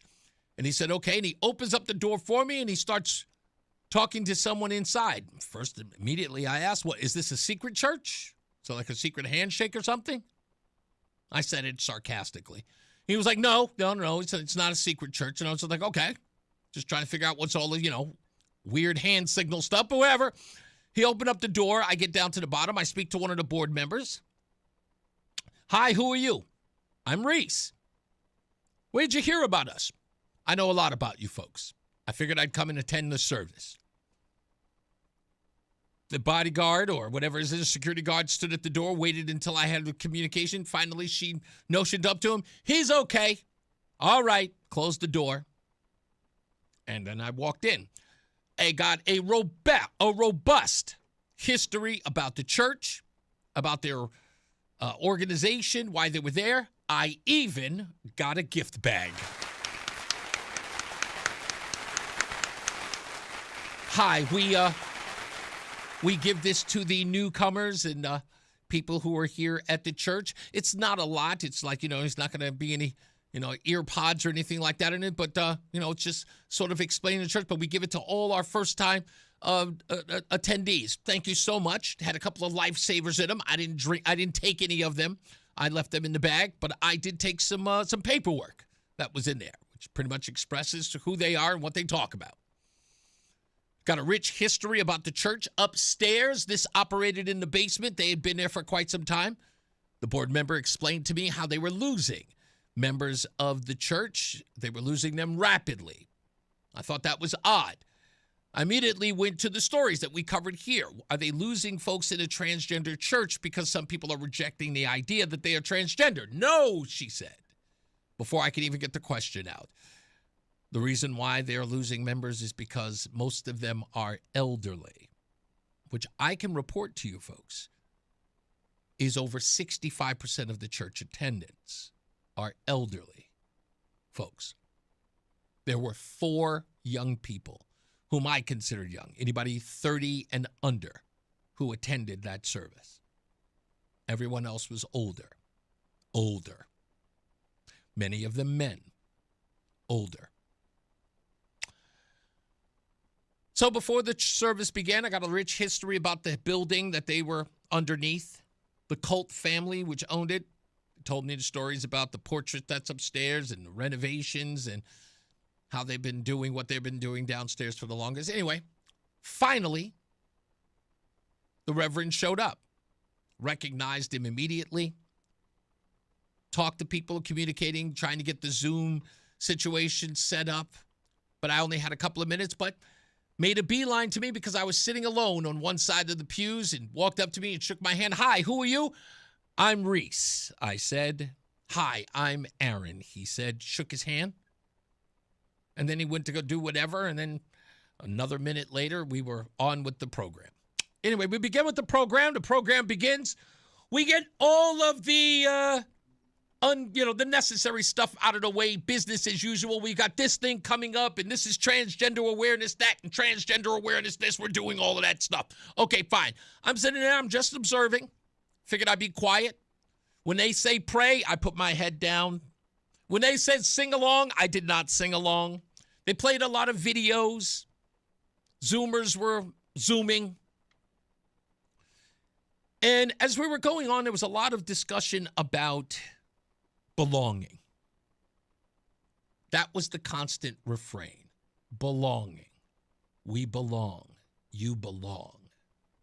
We want you to belong. Jesus says you belong. Belong, belong, belong. Here's another song about belonging. The video screens were up, and it was songs about belonging, religious songs with gay themes, rainbow flags everywhere. Songs weren't half bad. I got to give it to them. Singers sing. If you can put up, listen, if it's a funky groove that you can dance to, I'm there. I don't have to sing along. But, hey, I'm not going to lie. It was professionally done. So I'm singing, and then it came the sermon. Aiden, who's a part of the organization, you can see him online. Aiden comes up to give the sermon of the day. What was the sermon about? Oh, it was a good one. It was about everything political as it relates to transgenderism. Nothing about religion, nothing about God, nothing about Jesus Christ. Everything about how transgenderism is under threat. We're not talking, there were barely any discussions about the L, the B, the G, nothing. LGBT, it was LG nada. It was all the T. And of course, the non-binaries. But that's all it was about. It was about how they were under threat by this administration. That was the word that they used. And other organizations. Talking about the decreasing number of folks who are identifying as such because they were dead naming or misgendering those individuals. All of it was political. I sat there, I listened to it all. I was talking about how important it was to include these people, lest they take their own lives, which I found ironic as hell. Because the reason I was there was to talk about one of their own who had taken their own lives because of their intervention.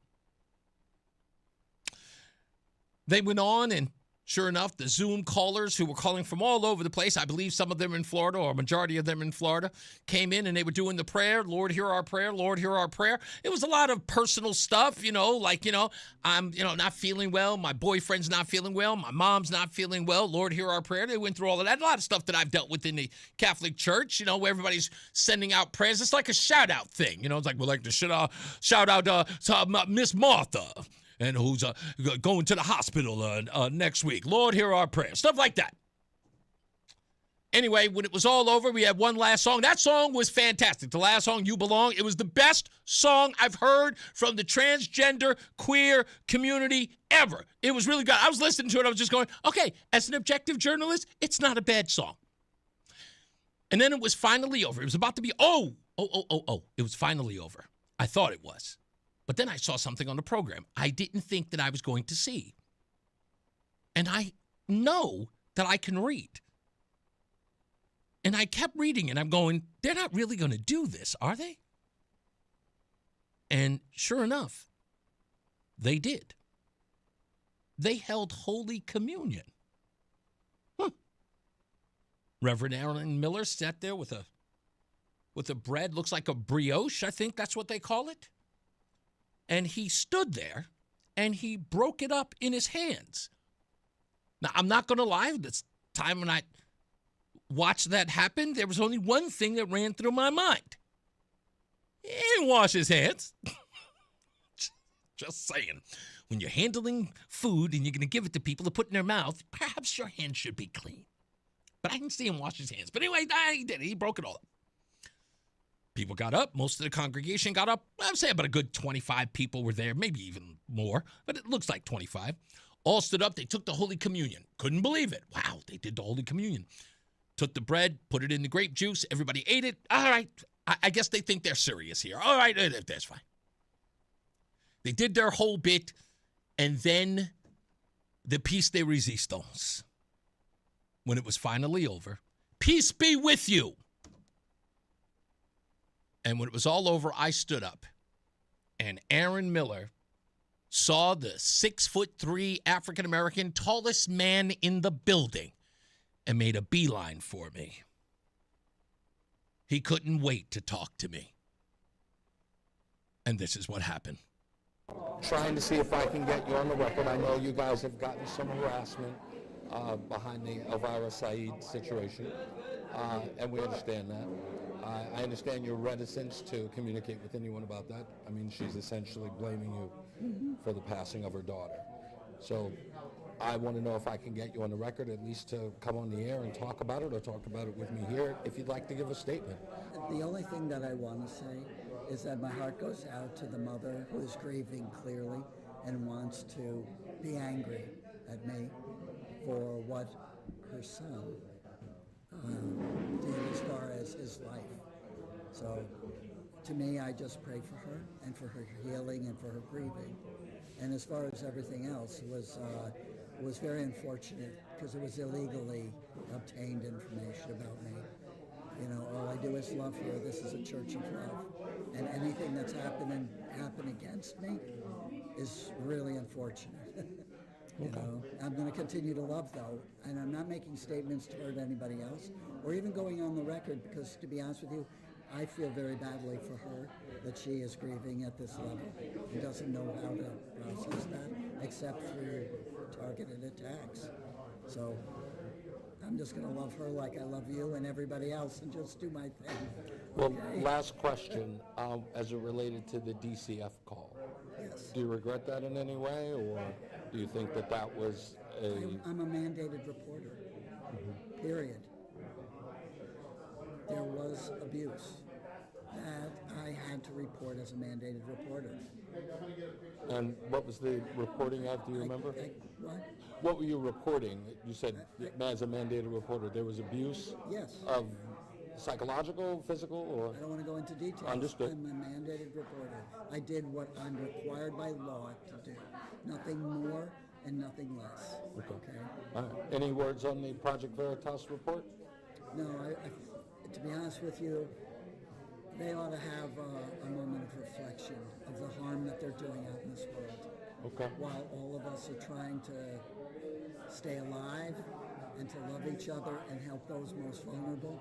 It's unfortunate to see people using their energy and their power and their resources to harm the people that are doing the work to love one another. It's unfortunate. And again, I pray for them too. So that's the way he looked at it. He said the others, they're the ones that are smearing them while they're trying to spread love. They need some self-reflection.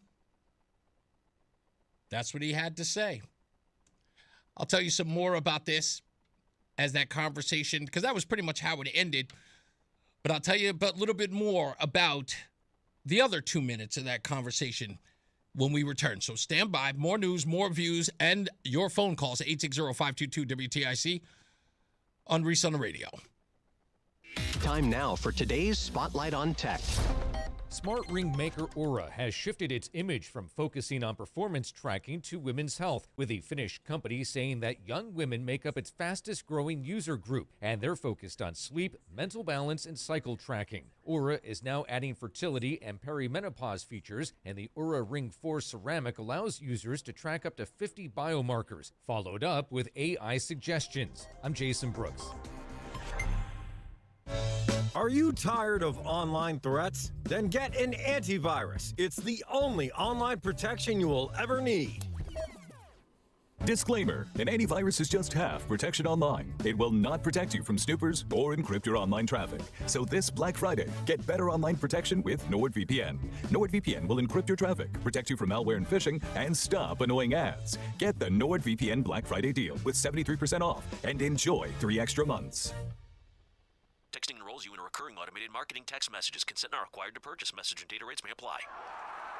The team's looking good this season. I think so. Man, I miss playing football. Being young with unlimited energy to burn. Ever since I turned 40, I just can't find that fire I used to have. Think you could beat lower testosterone? What do you mean? All guys lose their edge when they turn 40. The body has less testosterone. That's why I take Nugenix Total T. I've heard about Nugenix. That really works? Since I started taking Nugenix, I'm lifting like when we played for Coach Carter. I feel more energized at work. It's even spiced up things between me and the missus. Are they still giving out complimentary bottles for people to try? Yep, send a text. It's that easy. Text EDGE to 42424 right now for your complimentary bottle of Nugenix Total T. It's the #1 selling testosterone boosting brand at GNC and Walmart. Do it now and they'll also send you a bottle of Nugenix Thermo X, their newest, most powerful fat burner ever, absolutely free. Text EDGE to 42424. That's EDGE to 42424. These statements have not been evaluated by the FDA. This product is not intended to diagnose, treat, cure, or prevent any disease. You're listening to Leaf Filter Radio, and the guru of gutter protection himself, Chris Cunahan, is here to take your most pressing leaf-related questions and bring you a special Black Friday offer. Hey everybody, Chris here. I understand we have Ron on the line. Ron, where are you calling from? Uh-oh. Ron, are you calling from a ladder? Well, I was. I wanted to ask Chris what I need to do to get my gutters ready to have leaf filter installed. Oh, Ron, you don't have to do anything. A Leaf Filter Trusted Pro will come out and clean out your gutters, realign and seal your gutters, and install Leaf Filter, America's #1 gutter protection system. So I didn't need to get on this ladder? Ron, Leaf Filter Trusted Pros are in your neighborhood and ready to help. Just visit leaffilter.com/deal to schedule your free gutter inspection and get up to 30% off. Thank goodness.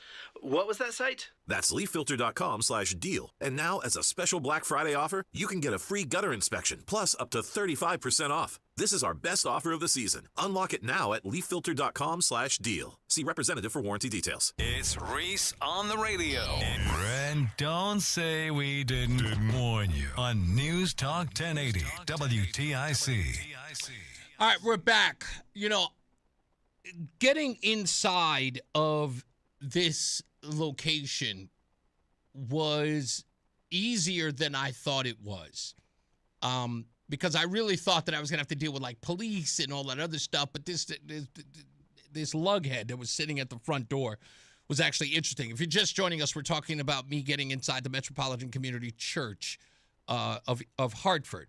And, again, they are probably reeling behind the fact that I got inside. Because, again, they have a security guard there who's supposed to assess who is a threat. This is the best part of that story. So after I go in there and I talk to the Reverend, when I first start by telling him who I am, I said, I'm Reese. I'm with WTIC. I've tried to reach you before. and you refused to take my phone calls. And you let it go straight to voicemail. He said, oh, no, I was called once, but I refused. I said, no, sir, I never got you on the phone.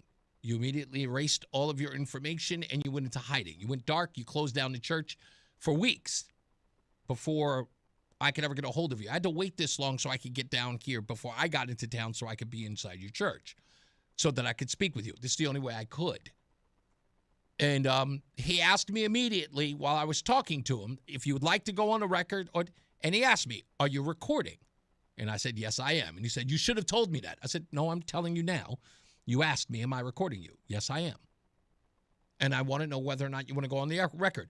Now, he immediately agreed that he immediately stated he didn't want to go on the record in the beginning. But then he said the words again that gave me license. All I will say is, all right, you've released it. You said it's as a release. All I will say, thank you. Here you go. And that's why I played it. I thought about it. I talked to. I looked it up. I looked up legally with my folks whether or not I had license to, and I did. That's why I did. You know how I get down, folks. I don't release stuff unless I have permission, and he says it in the audio. You all heard it. The only thing I will say is that's licensed to go on the record. Fine, I'll put you on the record. The thing that flipped me out about all of this, which is why it's probably going to be difficult to go back to the church, but I will. I'll still go back because I want to get him for a sit-down, was when I left the church, and this guy, the security guard that was there, was on his phone when I walked upstairs. And I was walking away from him. I wasn't even going to approach him, but something made me stop and say, why did he let me in? So I turned around and I walked back over to him and I said, you're supposed to be here to assess what exactly? Like, what is your job?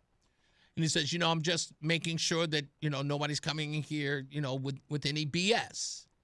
And I went, how can you assess if someone's coming in for BS? And he says, and I quote, you just know. And I went, that's interesting. Thank you for your time. And walked away. To which I know that everybody in that church is now talking about what I just did and about to go to him and go, how did that guy get in here? So just for giggles, I'm going down to the church and I'm going to see if Big Man is still working. Just because I need to know. When we come back, John DeBarros is on the line. We'll talk to him about the rally that was held outside of the governor's office today and much, much more. Let's get our first check of weather and traffic with Mark Christopher. He's in the BPS Traffic Center. That is Mark, right? Mark's in. I am here. Hey, buddy. Good afternoon, Reese. Thank you very much. Well, if you're heading into Hartford right now, westbound side of 84, you're looking at delays as you move into the tunnel, and then again some slow traffic 40 to 39A in Farmington, and more slow traffic 37 down to 36 Slater Road. We have an accident left lane there involving a dump truck, so look out for that. 84 eastbound into Hartford looking real good. South of 91 delays 33 down to 32A and B. Route 2 eastbound's okay into Glastonbury. 9 northbound, you've got some slow traffic in Cromwell between 27 and 30, left lane block there. If you're traveling westbound 84 into Waterbury, a little tight by 25. 84 eastbound in Waterbury slowing as you approach exit 18. South 95 New Haven slowing 46 down to 44 in New Haven. Traffic and weather together on the 8th WTIC News Talk 1080. WTIC weather. System continues to move away. We'll continue with breezy weather the rest of this afternoon, but we'll also see increasing amounts of sunshine as high pressure builds in from the northwest. Highs around 40. We'll turn out clear tomorrow night as high pressure remains in control, low of 32. It'll be breezy tomorrow morning, otherwise sunshine and just a few clouds around, and a high of 47. Then clear to partly cloudy tomorrow night, a cold one, lows down to 29 degrees. And then Wednesday, a mixture of clouds and sunshine with a high around 48. This is meteorologist Scott Homan in the WTIC Weather Center. It's time to shape what's next for Connecticut. Join innovators, business leaders, and change makers for shaping Connecticut.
Airlines predict they'll fly a record 31 million. Thanksgiving in general is always a big push for us. American Airlines Chief Operating Officer David Seymour. Shutdown aside, how busy do you expect Thanksgiving to be this year?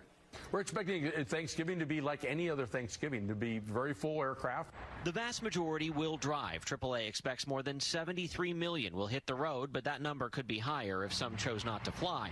Drivers will find gas prices about the same as last year, a little over $3 a gallon. Eversource says it'll cost customers more to keep warm this winter. Utility says the winter supply rate is expected to increase by 13% when compared to a year ago. It says the standard service rate usually goes up this time of year as a result of regional supply constraints and market volatility. The price per kilowatt hour expected to go up to 12.64 cents. Last year it was 11.19 cents. PURA, the Public Utilities Regulatory Authority, must still sign off on this. The new rates would take effect January 1st. Checking Wall Street, the Dow down today. 587 points, NASDAQ down 192, S&P off 61 points. For these stories and more, go to WTIC.com. I'm John Silva, WTIC 1080 News. Confidence is knowing you're ready to handle whatever comes your way. That's what it feels like to take on your workday with Cintas. They make sure your AEDs are up to date, your fire extinguishers are tested and inspected, your floor mats are cleaned and delivered, and your workwear looks good, feels good, and is freshly laundered with a Cintas Apparel Plus program. So are you ready to take on today? Visit Cintas.com and get ready for the workday. Staples presents An Easy Holiday. Running a small business during the holidays is hard. No truer words were... But this year, Staples helped me have an easy holiday. Your script has a typo. Nope, easy peasy. I just ordered online at staples.com and picked up in store. And with UPS on site, shipping was easy too. Plus, huge savings on tech, custom cards, even my holiday sale signage. Visit your local Staples store or staples.com today for up to 45% off select laptops. That was easy. Ends 12/27. It's Reese on the Radio on NewsTalk 1080 WTIC. All right, folks, let's do our thing.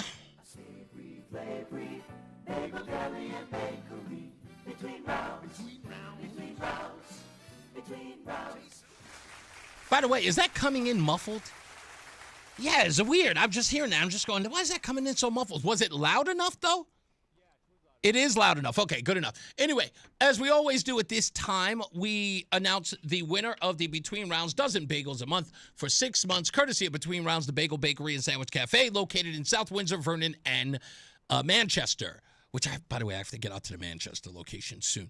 I haven't been. I got to get to Manchester for a host of reasons, probably because I just want to go. I haven't been there in a while. Yes, but that goes to Lynn B. of Summers. She is, I hope Lynn is a woman, wins. She is the winner. If you'd like to win, make sure you go to ReeseOnTheRadio.com. That's REESE on the radio.com. Reese on the Radio. I don't know why I have to spell it because people think it's spelled with a C. It's not. It's spelled with an S, like Reese's Peanut Butter Cups. You got to go there, fill it out, put in your birthday. Make sure you put in your, date of birth and your telephone number. Yeah, that's it. We will not call you, even if you ask. Put that information in there. You must live in the state of Connecticut. You cannot win within the last 6 months.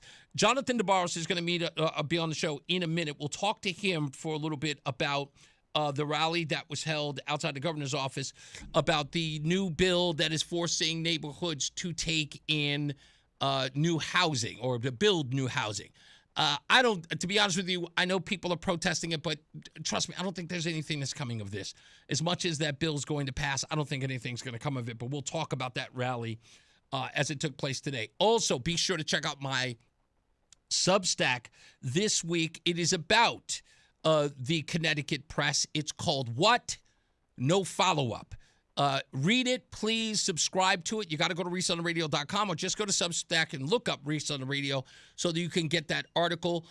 Thank you all for checking it out. More and more of you are joining my Substack to read it. It is free. It's great read. If you like the news, if you like it covered by Reese on the Radio, it's a great place to go check it out. Plus, I'll admit it supports my ego.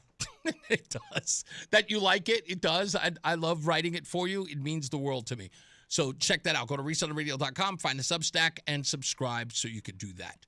Okay, let's get another check of weather and traffic. Our good friend Mark Christopher, he's in the BPS Traffic Center. It's getting cold. I'm loving it. I hope traffic isn't affected that poorly. Ooh. I love the cold, man. It just you're crazy. No, it's Why better do you than like the heat. cold? It's No, better no, than no, heat. No. You and I are going to disagree. Are you on going to this sit up one. and tell me that you would like if it were like let's say 240 days of 100-degree temperatures? No, that's Texas. Yeah, that's what I'm talking about. Yeah, okay, yeah. Think about where I'm coming from. Yeah, okay? give me 82 and sunny, and I'm happy. Yeah, Texas is the temperature of yeah. hell's waiting room. That's oh, yeah, absolutely. It's purgatory, basically. Exactly. Hey, for westbound 84 coming into Hartford right now, Reese, a little tap of the brakes, both the bridge into the tunnel, slowing again from exit 40 to 39A in Farmington. Again, some tight traffic. We have an accident at 84 westbound by 36 Slater Road in New Britain. So the left lane is blocked there. It's a dump truck, so delays back to 37 behind that.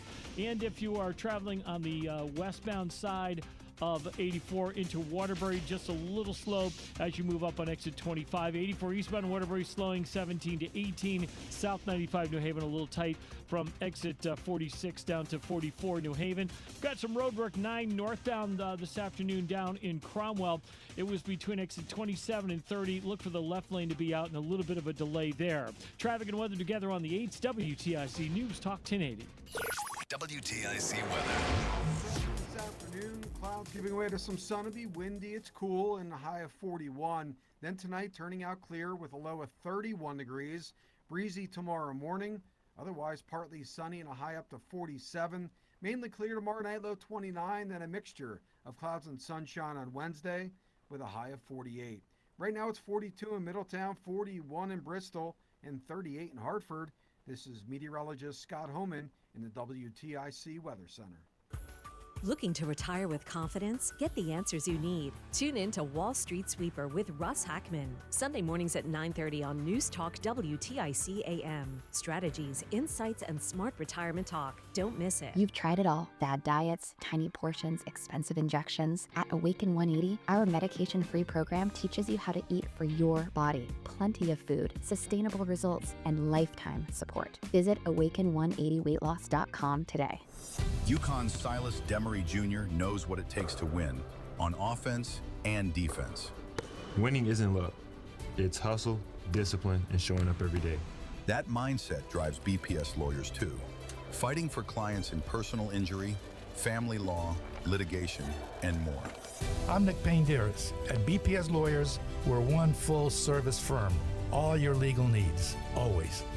BPS Lawyers, your lawyers for life. Actual price will depend on product and subscription plan. Featured products are compounded drug products, which the FDA does not approve or verify for safety, effectiveness, or quality. Prescription products require an online consultation with a healthcare provider who will determine if appropriate. See website for details, restrictions, and important safety information.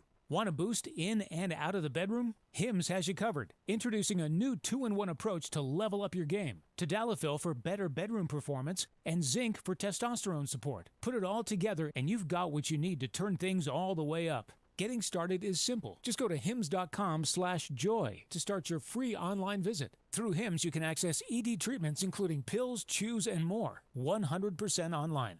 No office visits, no pharmacy lines. Just fill out a simple intake form and a licensed medical provider will determine if treatment's right for you. If prescribed, it ships free and discreetly to your door. Find affordable treatment options at up to 95% less than brand names at hims.com/joy. That's hims.com/joy, hims.com/joy.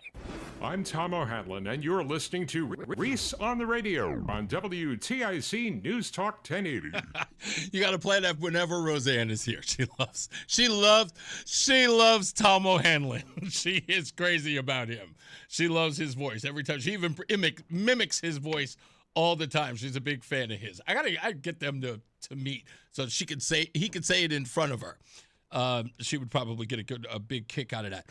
Anyway, there was a rally today in downtown Hartford, and of course the man running to unseat Johanna Hayes in the 5th District is none other than Jonathan DeBarros, who's on the line with us now. How we doing, big guy?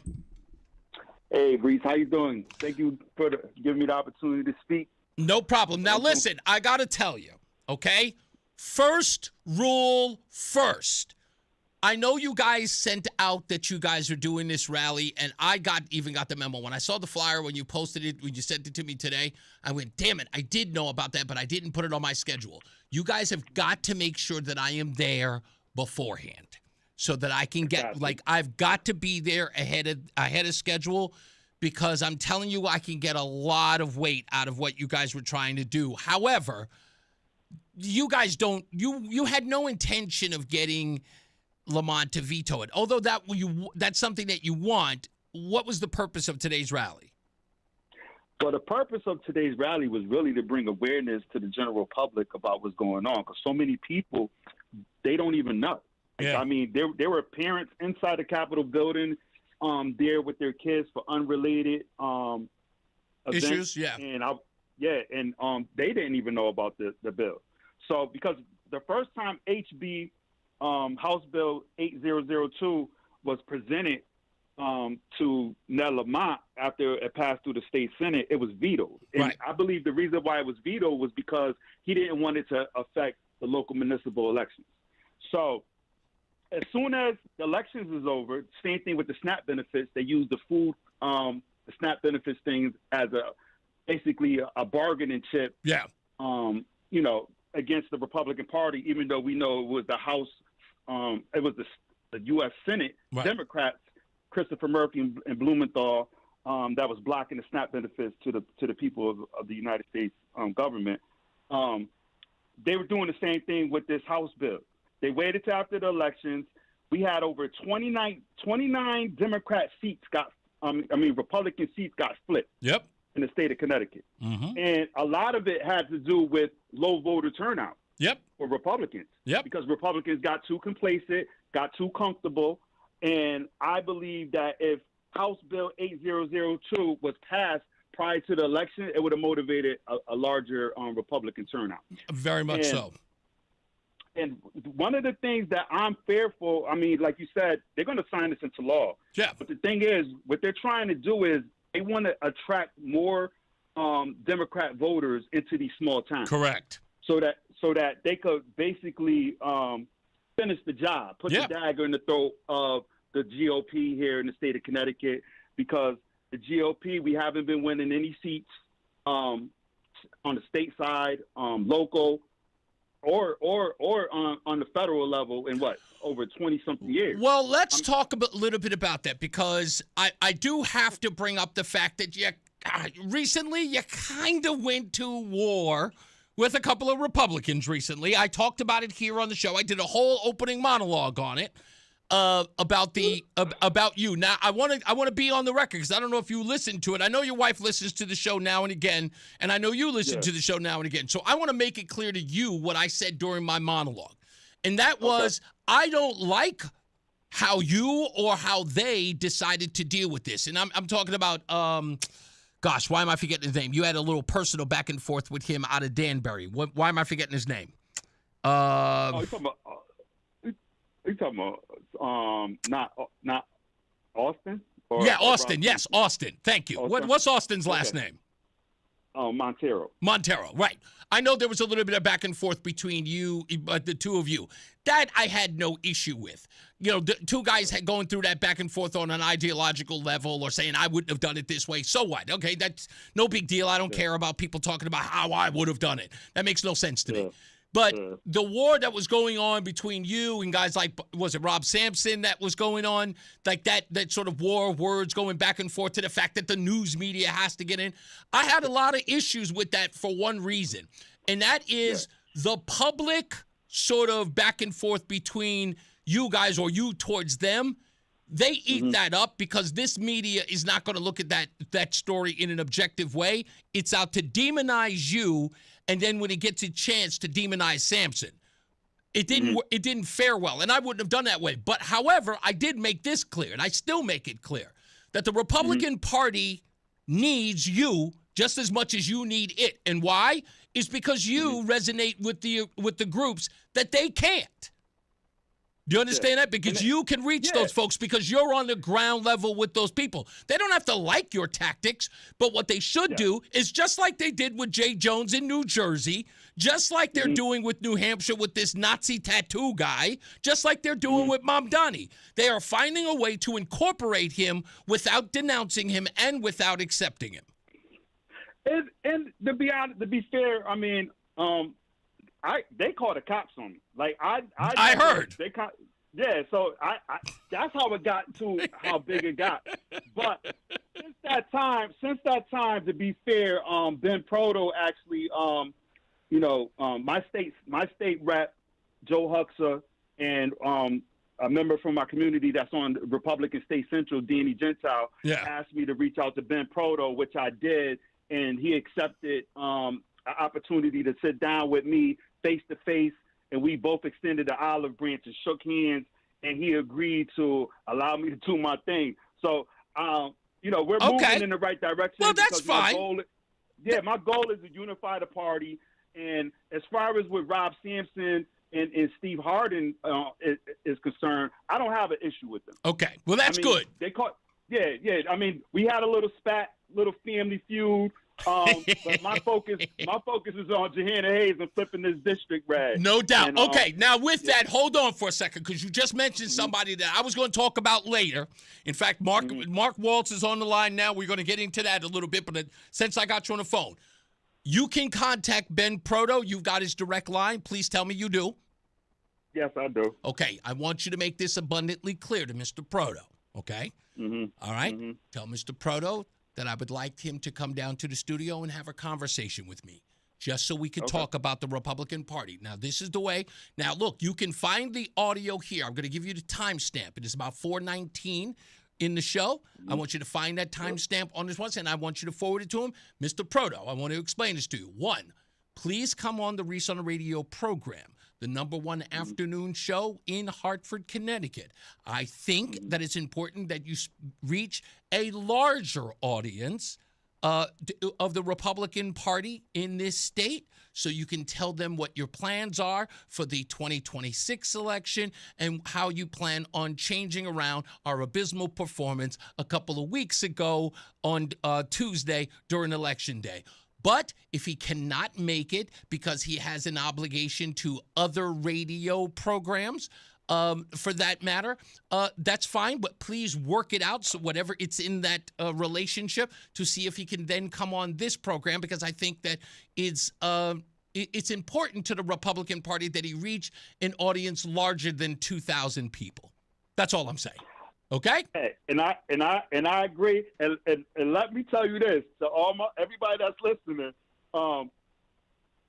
Just the same way Ben Proto got his eyes on me, I got my eyes on him as well. Okay, but he needs to come on here to this program. I know he does Bryan and Company. I've never had the opportunity to talk to him, but I know that he's got this commitment to radio stations in the southern eastern part of Connecticut. That audience is relatively smaller. I do understand it reaches Long Island. I don't know how that serves Ben Proto or Connecticut Republicans, but I figured maybe it would be helpful if he came to an actual Connecticut program so we can talk about the future of the Republican Party in Connecticut. Hey, I'm going to send him this message as soon as I get off the phone with you. I appreciate it, sir. It would be grateful. Nonetheless, listen, you and I'm going to give you a call later on today because I don't have a lot of stuff going on, but I'm going to give you a holler. I got your personal number. I'll give you a holler, and we'll talk about some other stuff coming up behind the scene, okay? All right, thank you. You got it, boss man. All right, now let's get to none other than my good friend, Mark Walsh. Mark from West Hartford is on the line. Okay, so I put the word out there, Mark. I know you're dying to get Proto on the program. He visits too, and let's face it, we always joke about, what do we refer to them as? They're not competitors. They're lucky if they got, I could put a post of my big toe up and I'll get more views than these guys have listeners during their show. I was under the impression that signal was going to Long Island. I'm not sure exactly how that helps people of Connecticut. Yeah, let's see if he comes on. But I think only because of the seriousness of it, I think I want to go back to your story about Metropolitan Church. Yes. Now, I'm familiar with that area. You and I have talked about it before. In fact, it's kind of one of those things that gets my hackles up when I talk about Coltsville. Correct. I am telling you, every gun-hating Democrat wanted that property, going back to Joe Lieberman and Chris Dodd. Can you imagine? Damn. That's how far back it went for them to make this a National Historic Park. So they want to celebrate a place that made guns. Now, Sam and Elizabeth Colt, there's a whole history there. In fact, they founded the Hartford Fire Department, so it's an interesting story. But they'd be rolling in their graves knowing that church, Metropolitan Church, sits on their property. So I'm doing a dive now, just trying to see if they are afforded whatever by being on the property. They shouldn't be there. And I would love to ask guys, remember John Larson, he was in on this.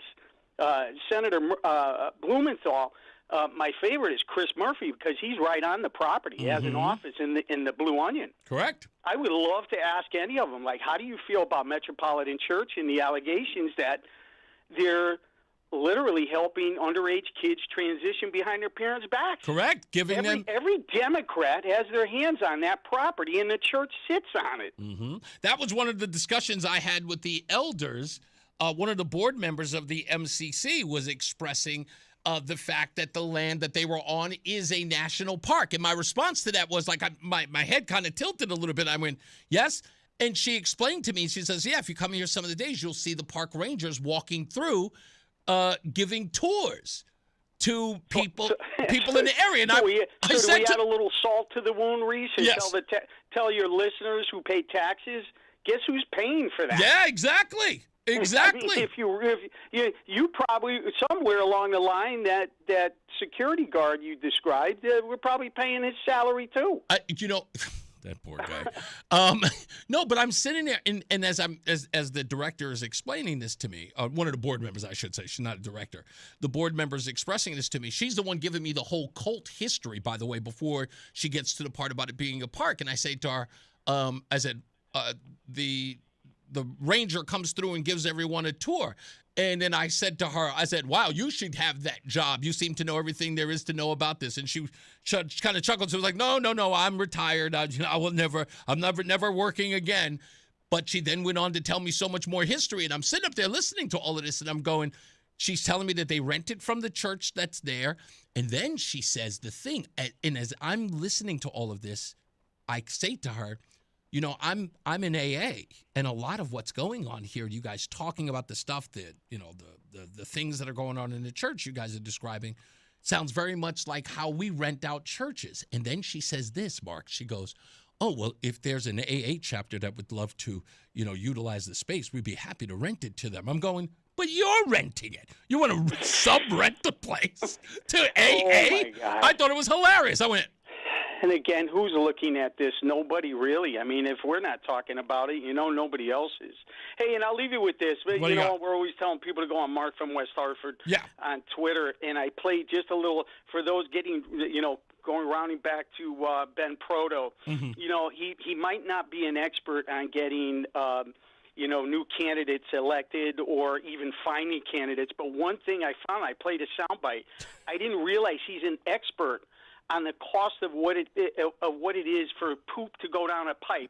So he knows that it costs between $1,000 and $1,500 per foot for a sewage pipe when he was talking about all these affordable housing projects going up. I thought it was amazing that he has a stat like that in his head, ready to rifle out to the exact cost to the radio host that has him on every week, who has a introductory segment music with somebody overdubbing it, like, trying to save the Republican Party. It's like, it's nauseating. Yeah, what is that? How did you phrase it? It was like he actually knows the price it costs for poop to flow. You got to listen to it. He actually gives the stat. It costs between $1,000 and $1,500 per foot for a sewage pipe. Why does he even know that? I don't know. All right, thanks, we'll see. brother. Thanks, boss man. Hey, listen, Proto. Like I said, I don't know what your obligation is to those other stations down in the Southeast. However, look, come on down here. At least, talk to Republicans in Connecticut, okay? Seriously. They would love to hear from you, and I know they would love for you and I to have a conversation. So the word's out. Jonathan DeBarros is going to reach out to him. We'll see what happens. Let's get another check of weather and traffic. More news and more views you can shake a stick at. On the other side of it, Mark Christopher.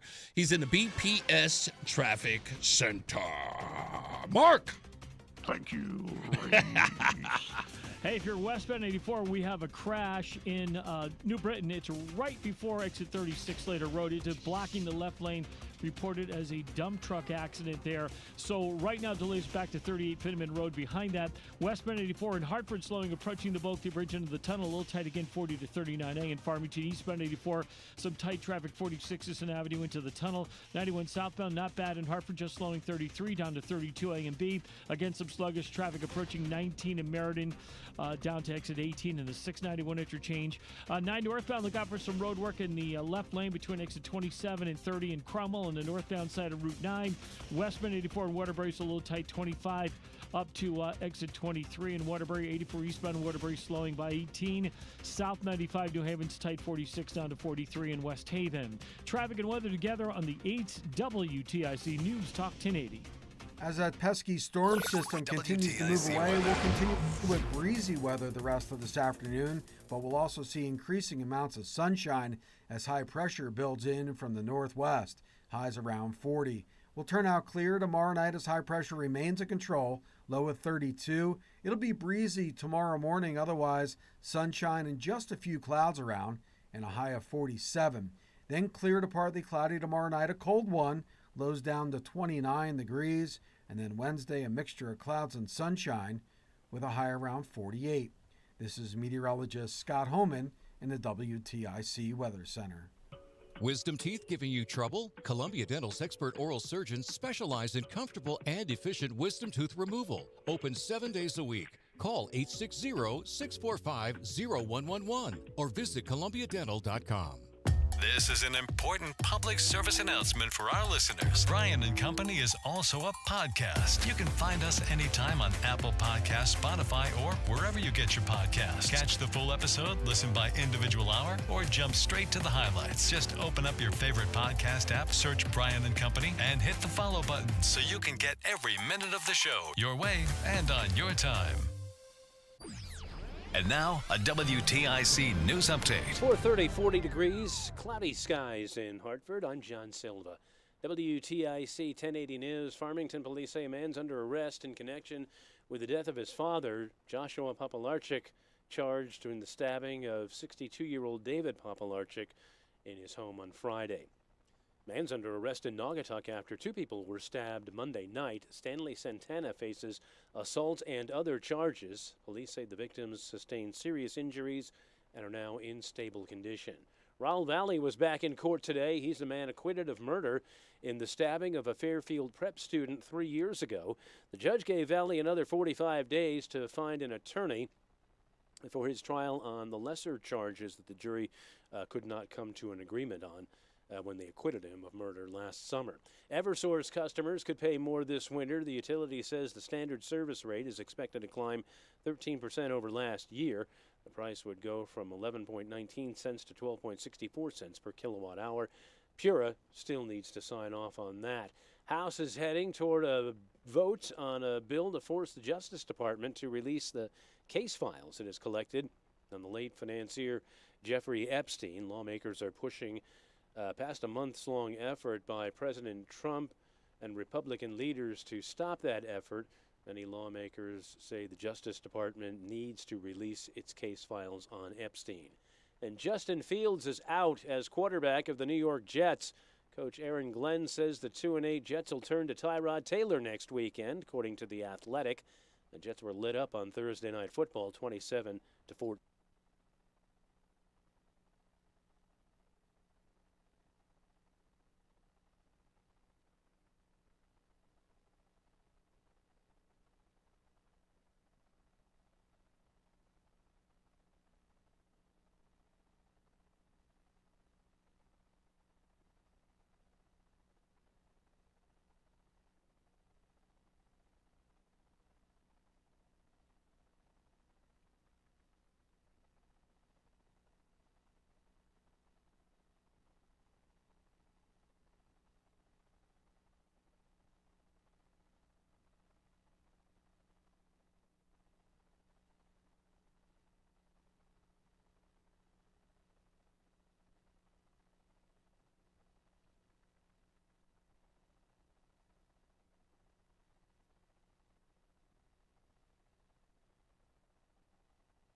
NewsTalk.com or call 800-575-9834. That's 800-575-9834.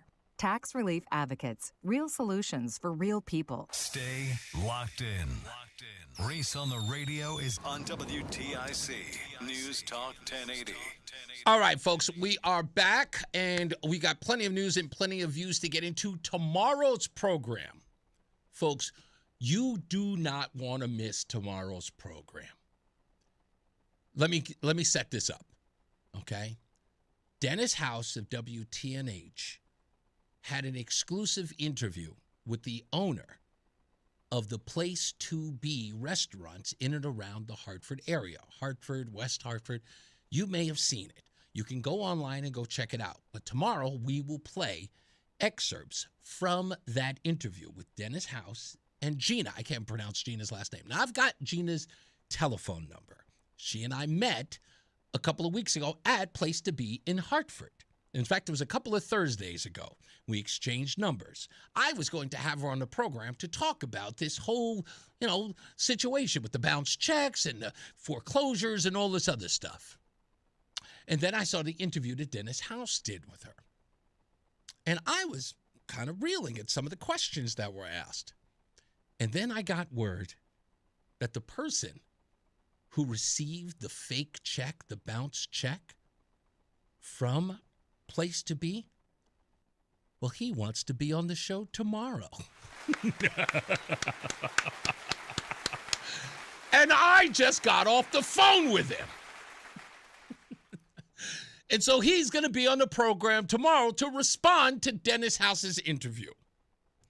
So we'll play that tomorrow at 3:30, and then we will speak to Ken, who, of course, was the person who was affected by the bounce check. It turns out it's not $10,000 to $11,000. Oh, it's far more than that. Can you say 5 times the amount? We'll play all of that. And we'll talk about it with the man who has been wronged. And a very odd question by Dennis House, who asked the owner of Place to Be, I want to get this quote right, do you think it was appropriate for Ken to call the police after the check bounced? We'll get into all of that, so stand by for that. Some of the things that I witnessed, I don't even know. Like, is it really happening? Is this real? Am I in the Matrix? I must be in the Matrix. But I can't believe that it's happening here. And I want to tell you that I am so excited. I don't know why, but I'm just really, really excited. Okay, we'll get into that. We got more news, more views. We have your telephone calls, so please stand by with your phones. I will get to them in due course right after this, which is getting everybody home with Mark Christopher, who's in the BPS Traffic Center. When? Helping you drive through these He certainly is. hard times. I think he's talking to somebody else or something. That's okay. He'll be here in a second. Yeah, he, of course, rushed Ariana on the... Yeah, see, he's got to talk to a whole bunch of our sister stations, and they love talking to him just as much as I do. So I've got to wait my turn until he comes onto the program. So if he's there, he'll let me know. He'll say, "Hey, I'm here," which he's not saying now. So that means I have to talk. No, I'm here. Oh, there he is. See, there he is. See, told you it takes a second. I'm here. Mark Christopher's in the BPS Traffic Center. All right, Reese, thank you very much. So if you're heading into Hartford right now, westbound side of 84, looking at delays from the Bulkley Bridge into the tunnel up to 47 Sigourney. Again, some slow traffic from exit 42 up to exit 39A in Farmington. And you're tight again. We have an accident in the left lane at 36 Slater Road in New Britain involving a dump truck. Delays are back to 38 behind that. Stay to the right. Eastbound 84 just a little slow, 46 Sisson Avenue into the tunnel. Southbound 91 slowing in Hartford 33 down to 32A and B. If you're traveling 9 northbound in Cromwell, look out for some road work between 27 and 30. The left lane block there is a delay with that. If you're traveling into Waterbury, a little slowdown, 26 up to 25 on the westbound side of 84. 84 eastbound in Waterbury slowing by 18. If you are traveling in New Haven, 95 south delays 46 down to 44 in New Haven. Traffic and weather together on the 8's WTIC News Talk 1080. WTIC weather. Giving way to some sun today, and then we'll look at turning clear tonight. Low of 31. Partly sunny and a breezy day tomorrow with a high 47, and clear to partly cloudy tomorrow night with a low 29. Mixture of clouds and sunshine Wednesday, high of 48, and then cloudy on Thursday with a high 45. Right now it's 40 in Berlin, 37 in Plymouth, and 38 in Hartford. This is meteorologist Scott Homan in the WTIC Weather Center. He's a world champion arm wrestler and one of QC Kinetics' most outspoken advocates. When Monster Mike Todd severely injured his bicep, doctors recommended a career-ending surgery. Well, I definitely was never going to do that because I'm a competitive athlete. And he didn't have to because the QC Kinetics medical team jumped into action, treating the damage using Mike's own orthobiologics. No need for surgery. I think QC Kinetics was a huge help in my recovery. The percentages were that I would never make it back to this level. QC Kinetics regenerative treatments have helped transform, relieve, and restore thousands of patients with injuries and joint pain. There's a pretty good chance that with under 15 weeks, I'll be competing for the heavyweight world title. Yeah, so I might be 24-time world champion by the end of the year. You got this, Mike. And for anyone listening who's dealing with joint pain, the QC Kinetics consultation is free. So give them a call today. Call QC Kinetics, 860-440-PAIN. That's 860-440-PAIN. 860-440-PAIN. Here at ALO, we believe hearing solutions to your main drain problems shouldn't cost a thing. That's why we offer free mainline drain camera inspections and free estimates on sewer line repair or replacement. Contact the trusted professionals at ALO when you call, click, or text today and say, "Hello, ALO." Call for details. Licensed for safety. HIC 628926, P10277688, S10413487, D10401465, S3308699, SM3004646, E1185643. My name is Whitney Allen. I am a widow. My husband Ryan died. We never thought in a million years we'd have to use life insurance. The unexpected happened. With Ethos, it is so fast and easy. It's 100% online. You can get a quote in seconds, apply in minutes, and get same-day coverage. No medical exams, and you can get up to $3 million worth of coverage through Ethos. Get your free quote at ethos.com/radio. That's ethos.com/radio. Time spent on application may vary. Online health questions required. Are you tired of online threats? Then get an antivirus. It's the only online protection you will ever need. Disclaimer, an antivirus is just half protection online. It will not protect you from snoopers or encrypt your online traffic. So this Black Friday, get better online protection with NordVPN.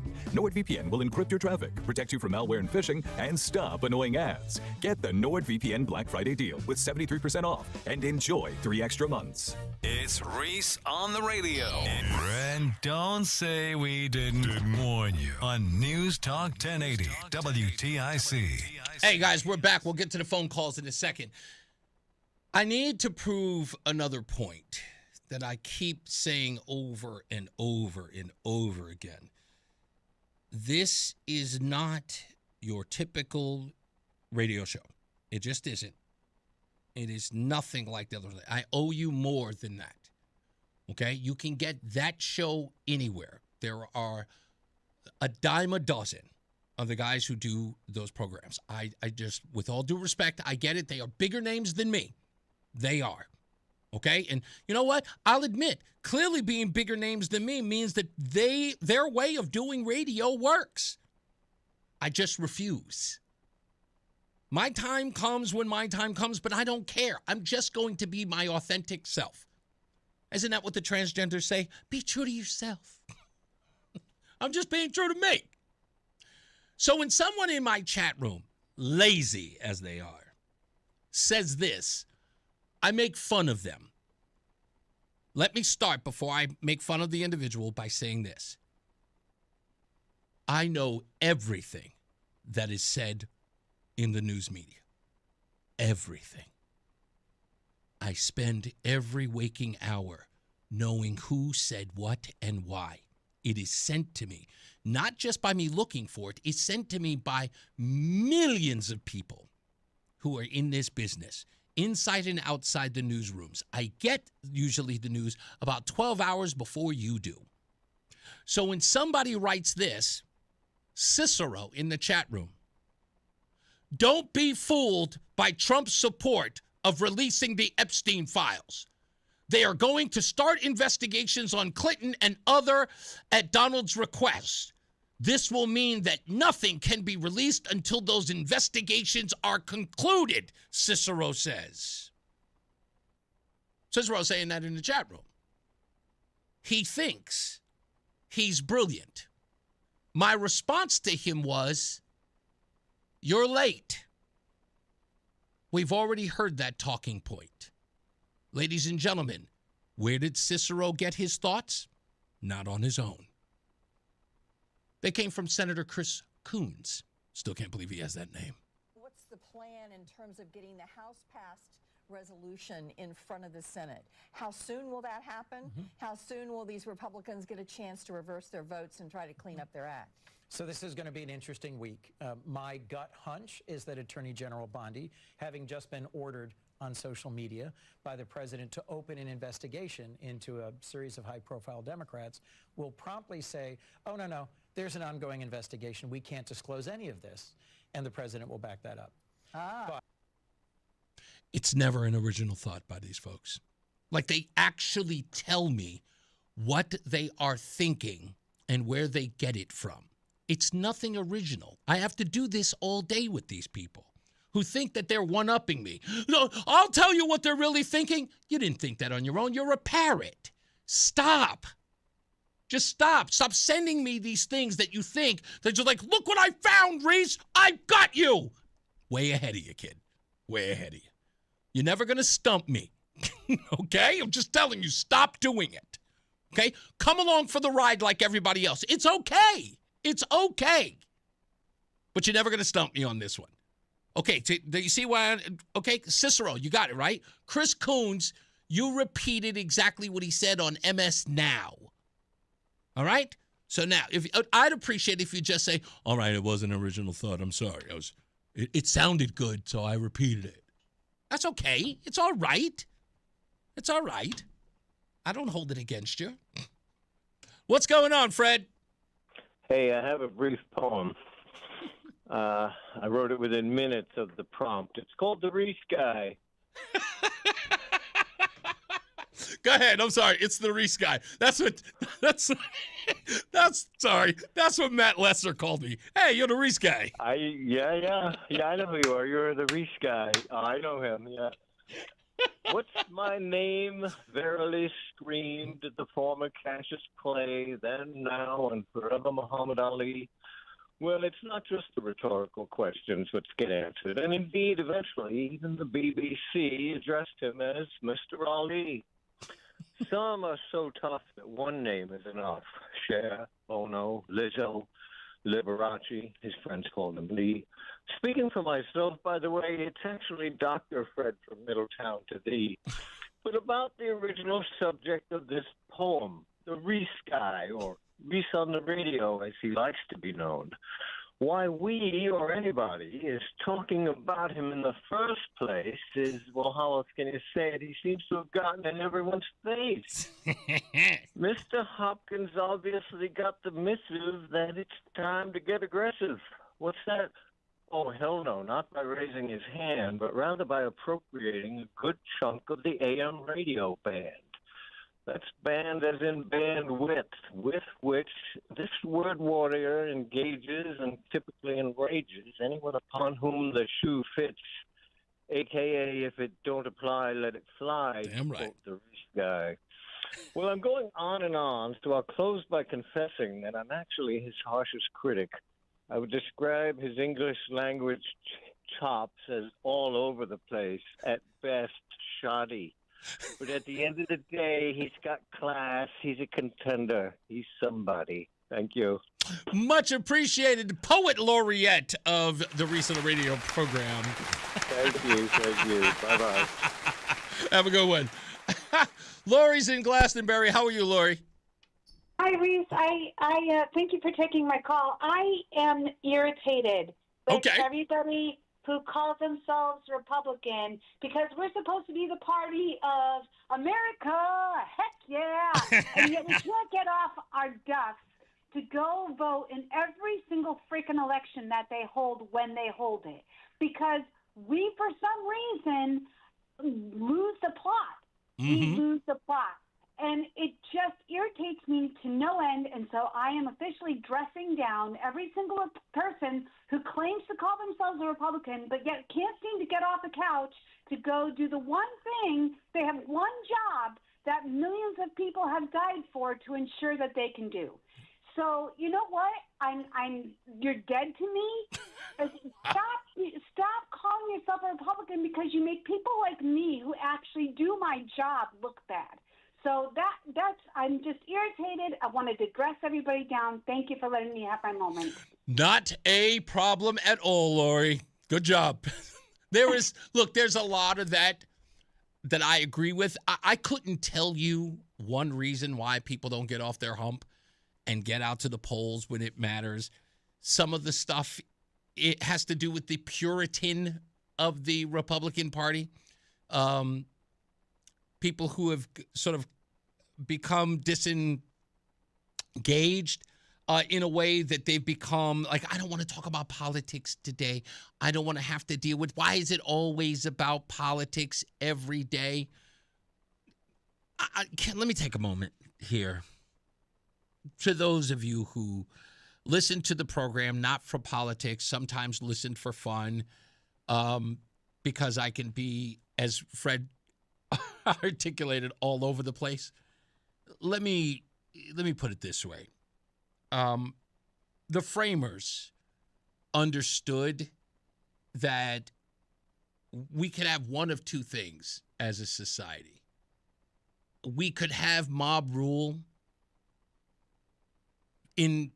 for years, forever even. Or we could build a system that if enough people were outraged by it, they could change it. Sure, we ended up with places like California, places like Connecticut, deep blue states across the country. Illinois is another one. But there are other places, not so much. Swing states, 7 of them. Sometimes we have to consider what Colorado used to look like and then remind ourselves what it looks like today. Arizona, same case. Sometimes we look at Georgia. We're somewhat frightened, but you know what? We're supposed to be. We're supposed to be concerned that what we believe and what we know as a society could be flipped on its head. We have to recognize that there is something at stake. Some people say, it's like, can't we just all agree on something? No, that has never been who we are at no time ever. And if you can point to that time where we all just got along, where we were all cohesive, where everyone looked at the opposition and said, I see your point, let's compromise. If you can find that place, please point me in that direction. Where everyone just said, I agree for the sake of agreeing. Just point it to me. Tell me where this utopia is. And we will model ourselves of that ideal. We will model ourselves to it. But you can't, and you won't. You think about, try this on for size. Remember when you all thought that radical Islam hated America, and then you found out that the Shias and the Sunnis were all raging against one another, and you go, wait a minute, aren't they all radical Muslims? I thought they just hated us.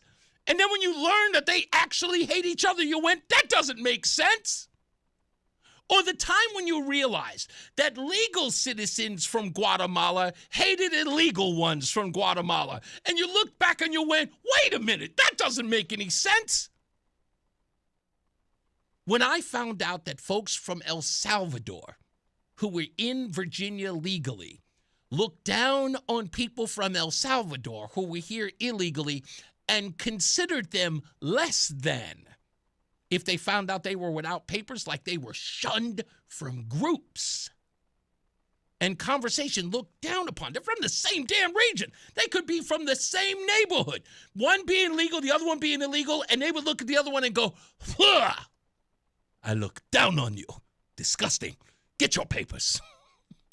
That was absolutely foreign to me. But guess what I failed to realize? No one gets along, except for the people you get along with. And in order to keep what you have, using the term figuratively, you have to fight for it. Step up. Unfortunately, it's every 2 years. And if you don't participate, you'll wake up one morning and ask yourself, what do you mean my electric bill is through the roof? What do you mean my property taxes are through the roof? What do you mean I can't build on my property? What do you mean I can't park here with my car? What do you mean I'm getting a ticket on 2nd Avenue because there's a street camera?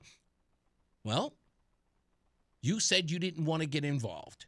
You said you wanted to take a break from politics.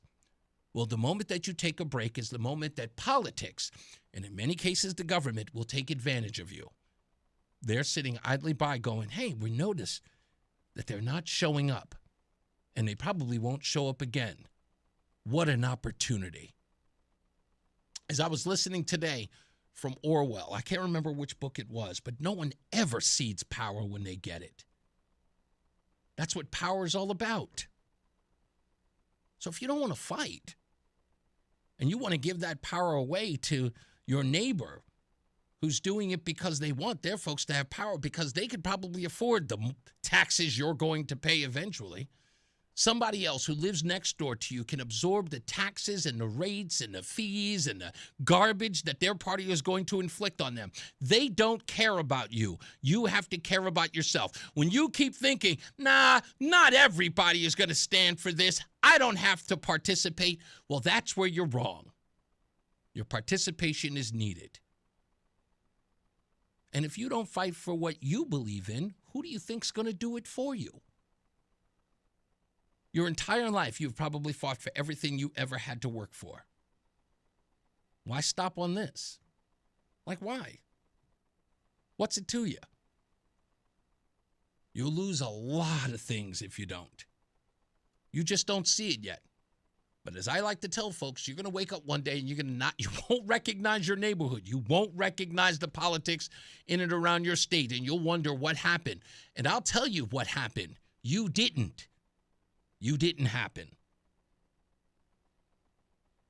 Sorry. All of this is worth fighting for. And I'm sorry, you got to do it every election. Laziness need not apply. Let's get another check of weather and traffic. We return. We got more news, more views, and your phone calls.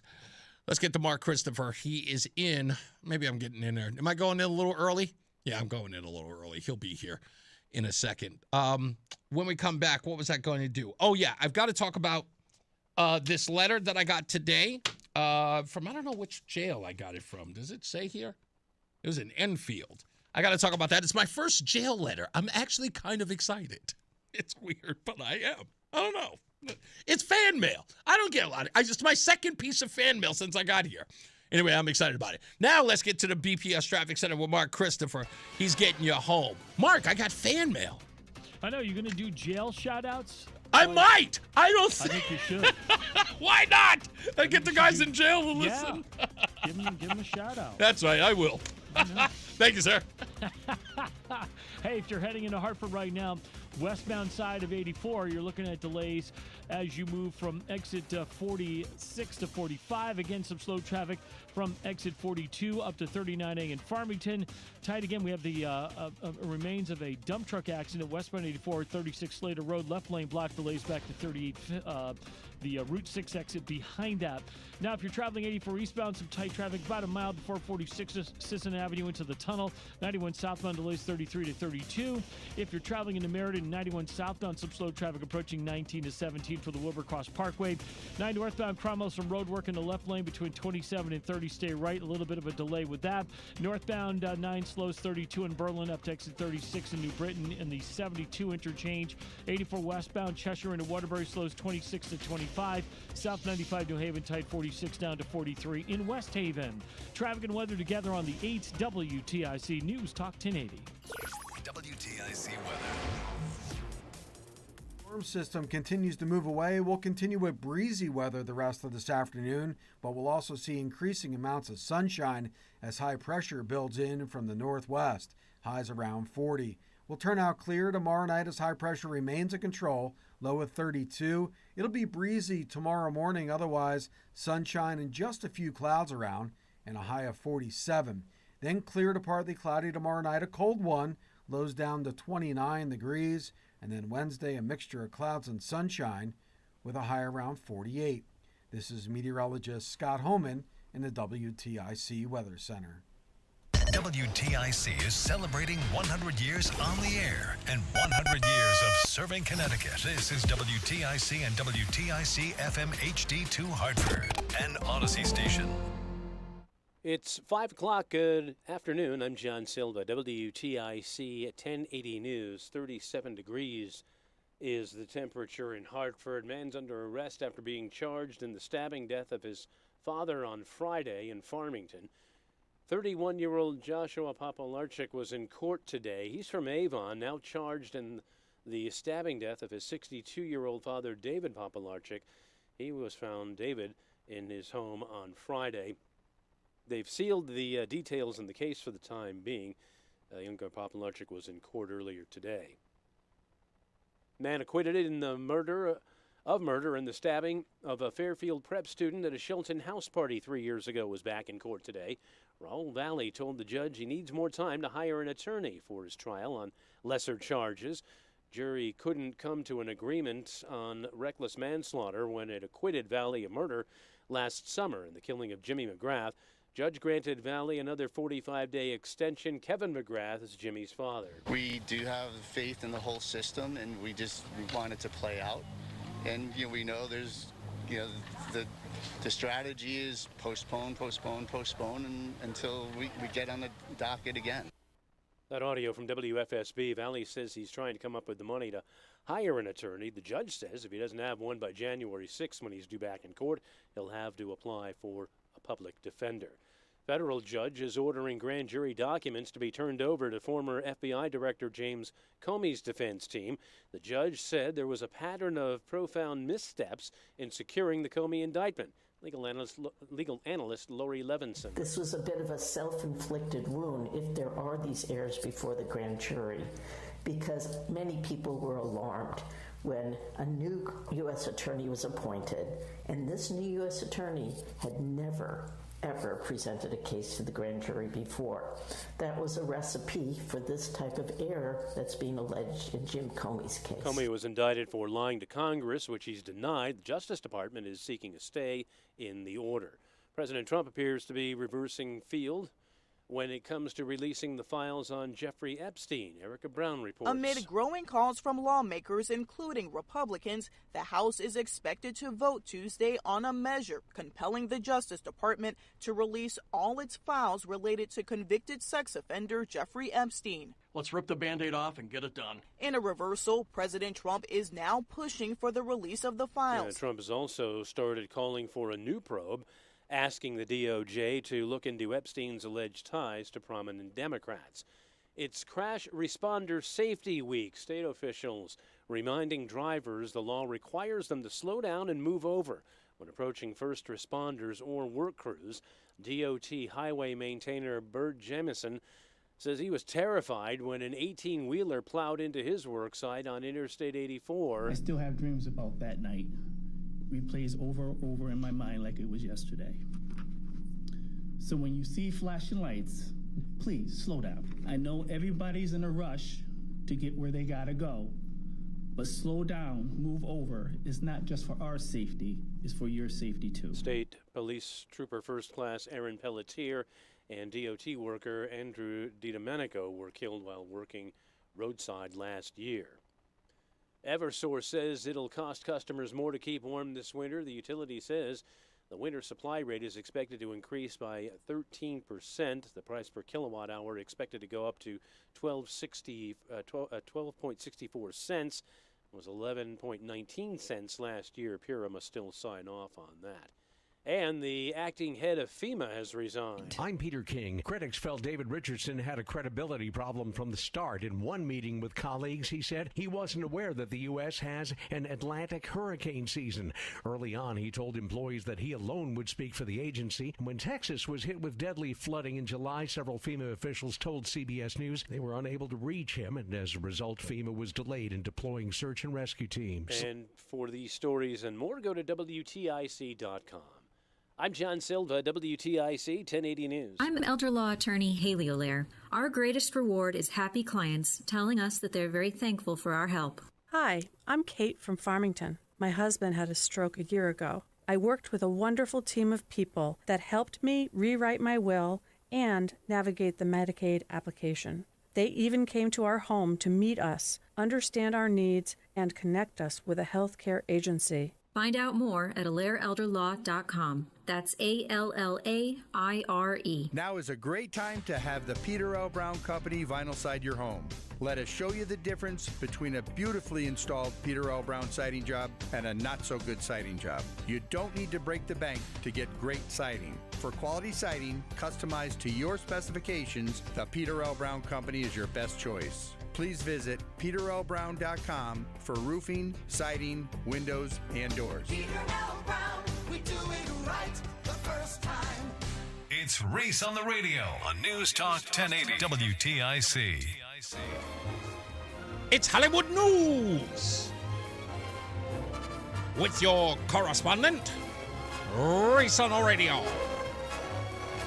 All the glitz and all the glamour. It's Hollywood News. That's Roland's favorite part right there.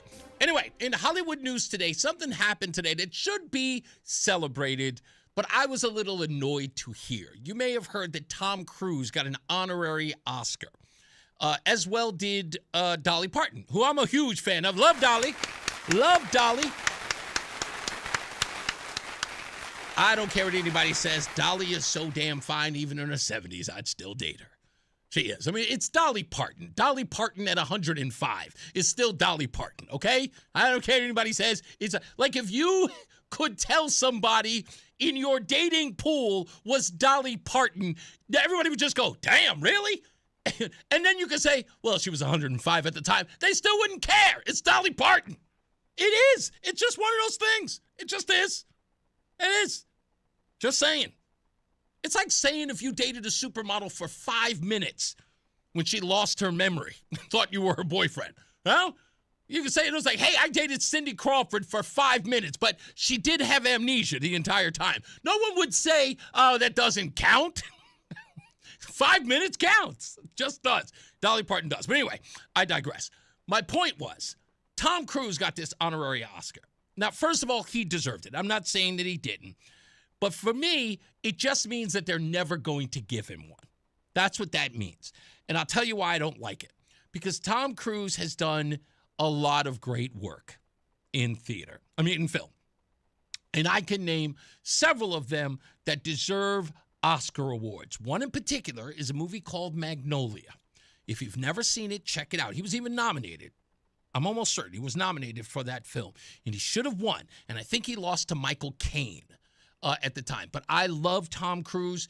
He's always deserved an Oscar. He didn't do a lot of great films that he should have won, but he is definitely Hollywood. He is Hollywood in the sense that Cary Grant and Humphrey Bogart were Hollywood. So I'm just saying that the honorary Oscar for me, although great, he deserved it throughout his career. And I think the only reason why they gave it to him is because I know they're never going to give him one for another performance. So he should have gotten one for a supporting role in Tropic Thunder alone because of that role. But let me get to BPS in the traffic center with Mark Christopher. Mark, I know you probably didn't see Tropic Thunder. I feel like you had to have. Seen what? Tropic Thunder. No. Okay. Okay, first of all. What year was that? 2008. It came out the same year. The same year my son was born. Oh, so, really? Yeah, I was pretty busy. Yeah, you wouldn't have seen it. If your son was born in the summer, you wouldn't have seen it. Because that year in 2008, Robert Downey Jr. was the biggest name in Hollywood. Who was it? Robert Downey Jr. Oh, yeah, of course. Okay, so Robert Downey Jr. in that year in 2008 was the first Iron Man and Tropic Thunder. Wow. And Tropic Thunder was huge because Robert Downey Jr. plays a black man in the. That's why you have to see it. That's why it's such an epic moment. But I had an infant in August. Oh yeah, you wouldn't have been to the and movies. I was doing TV then, so I was getting up at like 3:30. But Tom Cruise is in that movie Tropic Thunder. You wouldn't recognize him, and he is fantastic. He should have won an Oscar for it alone. Well, he got an honorary Oscar. Yeah, I know. the That other was night, mentioning that today. At So the Governor's Ball the other night. Yeah. So congratulations to him. But I just know he's never going to win an Oscar because of this. So I feel bad. He's done it all. He He's has, done it all. indeed. The only weakness he has is he can't dance. And there was a video. That's why you have to see him in Tropic Thunder. Oh, okay. Yeah. Hey, if you're heading into Hartford right now, 91 southbound delays 33 down to 32 A and B, and again down by exit 28. Some more slow traffic 19 to 18 in Meriden. If you're northbound 91, that's quiet. Cromwell up into Windsor. Westbound 84 is tight from exit 42 up to 39A in Farmington. And we're still dealing with this problem. 84 westbound in New Britain, we have a crash involving a dump truck at exit 36 Slater Road. Left lane block delays back to 38 in the Route 6 exit in Farmington. Behind that, still got some road work going on. 9 northbound between 27 and 30. Left lane block there. Delays with that. And you're slowing again as you move 34 to 36, 9 northbound in New Britain. Westbound 84 in Waterbury, tied up 25A up to 23. And heading into New Haven, 95 southbound delays 46 down to 43 in West Haven. Traffic and weather together on the 8s. WTIC News Talk 1080. WTIC weather. Turning clear tonight with a low 31, sunshine and a few clouds, and a breezy afternoon tomorrow with a high 47. Then mainly clear tomorrow night. Lows a cold 29, and a mixture of clouds and sunshine Wednesday, high 48. We'll see clouds move in on Thursday with a high of 45. Right now it's 38 in Salem, 37 in Waterbury, and 38 in Hartford. This is meteorologist Scott Homan in the WTIC Weather Center. Confidence is knowing you're ready to handle whatever comes your way. That's what it feels like to take on your workday with Cintas. They make sure your AEDs are up to date. Your fire extinguishers are tested and inspected. Your floor mats are cleaned and delivered. And your workwear looks good, feels good, and is freshly laundered with the Cintas Apparel Plus program. So are you ready to take on today? Visit Cintas.com. Oh, I'm ready! And get ready for the workday. Staples presents An Easy Holiday. Running a small business during the holidays is hard. No truer words were. But this year, Staples helped me have an easy holiday. Your script has a typo. Nope, easy peasy. I just ordered online at staples.com and picked up in store. And with UPS on site, shipping was easy too. Plus, huge savings on tech, custom cards, even my holiday sale signage. Visit your local Staples store or staples.com today for up to 45% off select laptops. That was easy. Ends 12/27. It's time to order your Plainville Farms fresh, all-natural turkey from Highland Park Market. These turkeys are humanely raised, vegetarian-fed, and never given any antibiotics or growth hormones. Nobody does Thanksgiving better than family-owned and operated Highland Park Market, Manchester, Glastonbury, Farmington, and at highlandparkmarket.com. Hi, Joel Johnson here with Johnson Brunetti. Taxes don't pay a nickel more than you're supposed to, especially getting close to retirement or in retirement. Call or text the word taxes to request your free copy of our Tax Explorer Guide, 1-800-705-1232. Call or text the word taxes, 1-800-705-1232. Don't pay an extra nickel in taxes. Investment advisory services offered through JB Capital, LLC, a registered investment advisor. Insurance products offered through JN Financial, LLC. You're listening to Leaf Filter Radio, and the guru of gutter protection himself, Chris Cunahan, is here to take your most pressing leaf-related questions and bring you a special Black Friday offer. Hey, everybody, Chris here. I understand we have Ron on the line. Ron, where are you calling from? Uh-oh. Ron, are you calling from a ladder? Well, I was. I wanted to ask Chris what I need to do to get my gutters ready to have leaf filter installed. Oh, Ron, you don't have to do anything. A Leaf Filter Trusted Pro will come out and clean out your gutters, realign and seal your gutters, and install a Leaf Filter, America's #1 gutter protection system. So I didn't need to get on this ladder? Ron, Leaf Filter Trusted Pros are in your neighborhood and ready to help. Just visit leaffilter.com/deal to schedule your free gutter inspection and get up to 30% off. Thank goodness. What was that site? That's leaffilter.com/deal. And now, as a special Black Friday offer, you can get a free gutter inspection, plus up to 35% off. This is our best offer of the season. Unlock it now at leaffilter.com/deal. See representative for warranty details. I'm Tom O'Hanlon, and you're listening to Reese on the Radio on WTIC News Talk 1080. All right, we're back. Plenty of news and plenty of views to get into. And the stuff that we did not get into today, we will get into tomorrow. So I get this letter from Jason B. And he does state that he's incarcerated. He said that he wanted me to give him a shout out, so I am. And I thank you, Jason, for sending this to me. I really do. Looks like he wrote it on the 10th. What's today's date? What is today's date? It's the 17th? Okay, so about 7 days ago, he wrote this. And he says he's been listening since 2009, and he remembered when I used to fill in for Todd. And he just loves the program. And he would love to talk to me about some of the things going on there. And he's really looking forward to the chance to connect. And I will give him that opportunity. I don't know what he is in there for. I don't judge people. He is in there doing his time. But I appreciate him reaching out. I just want to say this. And I know it'll probably encourage others to write.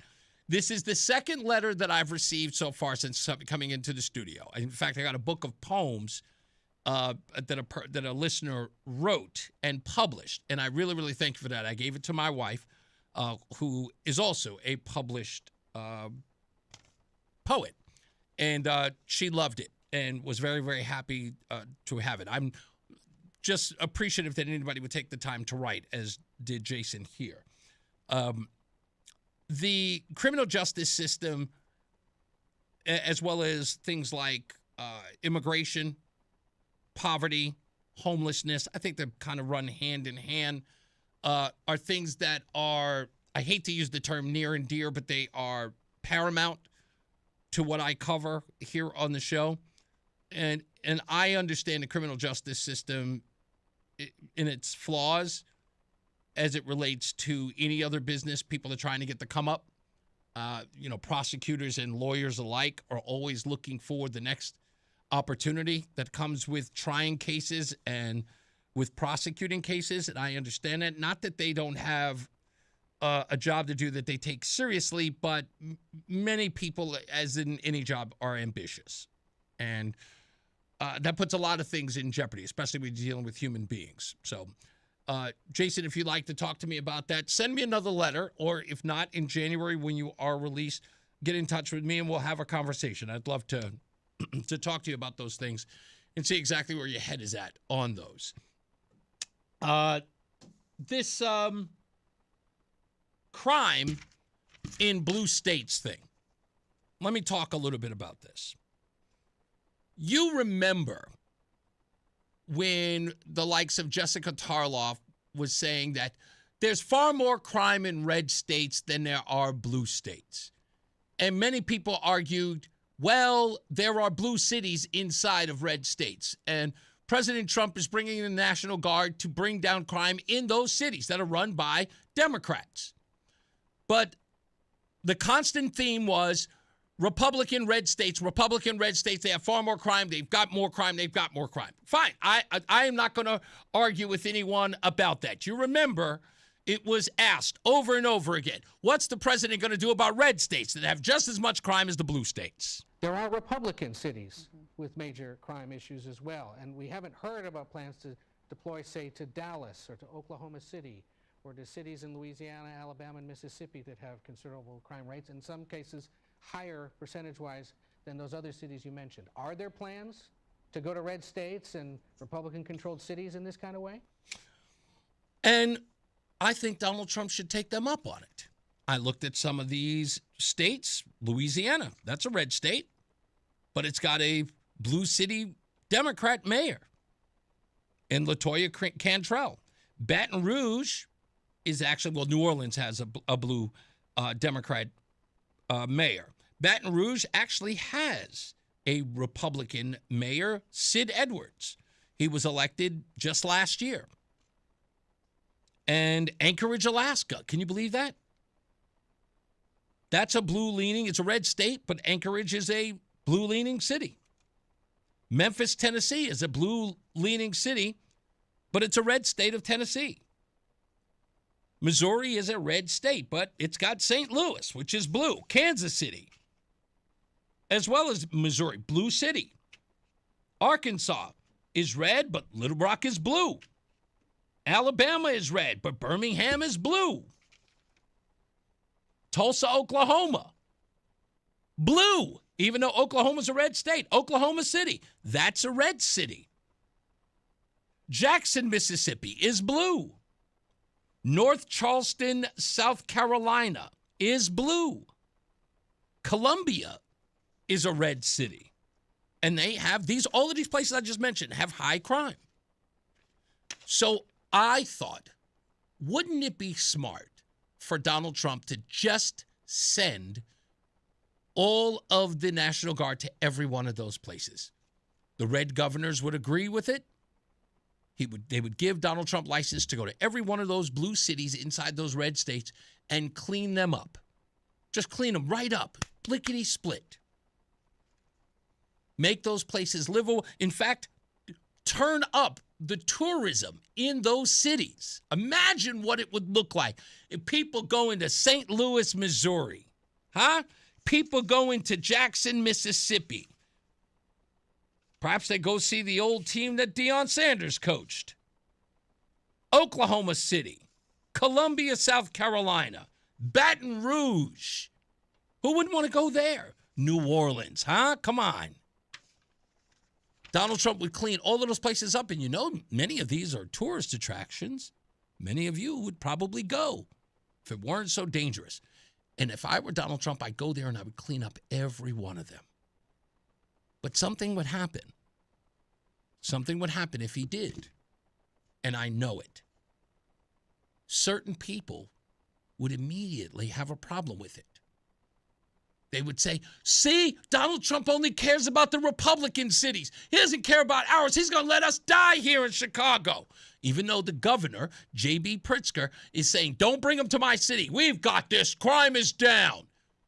You know damn well that every one of these black activists would be screaming, see, he's only taking care of the white folks and the Republican towns. He's only taking care of MAGA cities. You don't believe me? Watch this. I'm going to show you exactly how much of a hypocrite these folks are. Charlemagne and Schultz, they do a podcast.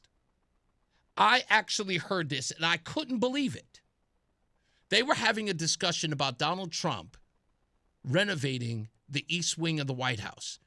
Listen to what Charlemagne says that people have an issue with about Donald Trump tearing down the White House. If there's one thing you were just going to let Trump do and not complain about it, is it not just a real estate renovation? I know we have to be angry at every single thing Trump does. I know that's people's identity. I think the real estate renovation bothers people for a couple of reasons. When you have people not receiving SNAP benefits, when you have federal workers not working, but you're watching him throw these lavish parties and, do renovations for $230 million. But the government's not paying for Give those Argentina allegedly. $20 billion. Give Argentina $20 billion. I agree with you. The timing is crazy. That's what I'm saying. It's like By the way, none of these folks are very versed on politics. They don't even understand the whole $20 billion in Argentina. They literally took their talking points from MSNBC. So they're just like, yeah, $20 billion. We're upset about that. They don't know why. They don't even understand it. That was a currency swap. They know nothing about it. They don't even care. But anyway, listen again. Here's more. Charlemagne, listen to what he's talking about here. It's interesting. I want people to listen. Okay, but why would you believe that he's spending his own money? It's not his own. I think it was he got donors or whatever like that. But it doesn't matter. The point that I'm trying to say is remove timing, just the act.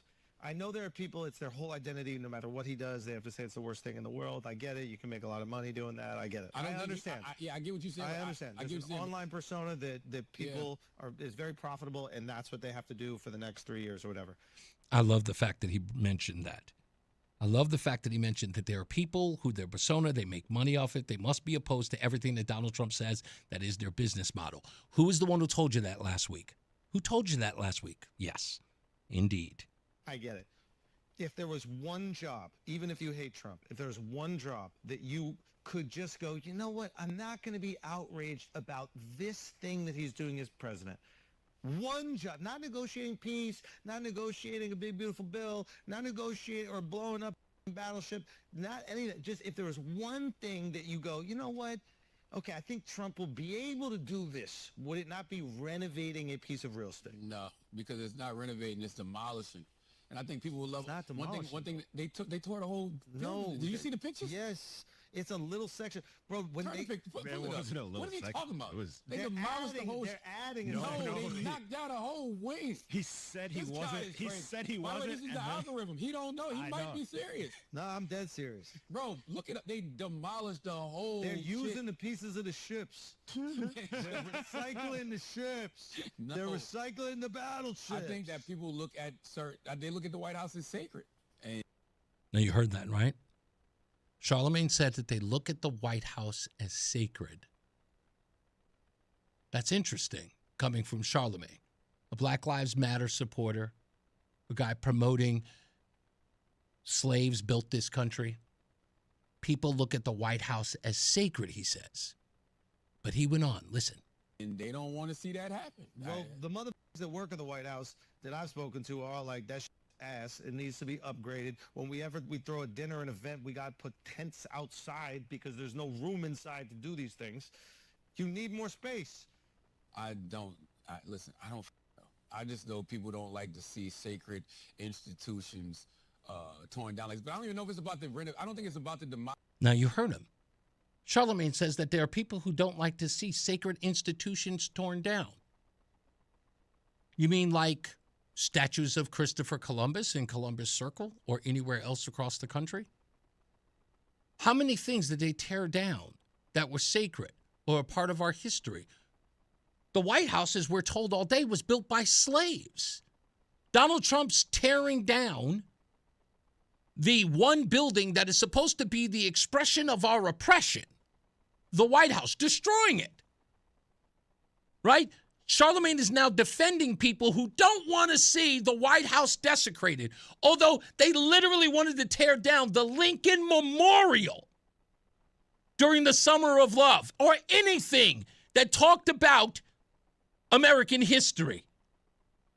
Anything that was remotely celebrating American history, they were willing to tear it down, and they were celebrating it being spray painted and pulled down by a bunch of rabble-rousers. And now all of a sudden, they don't want to see the White House destroyed.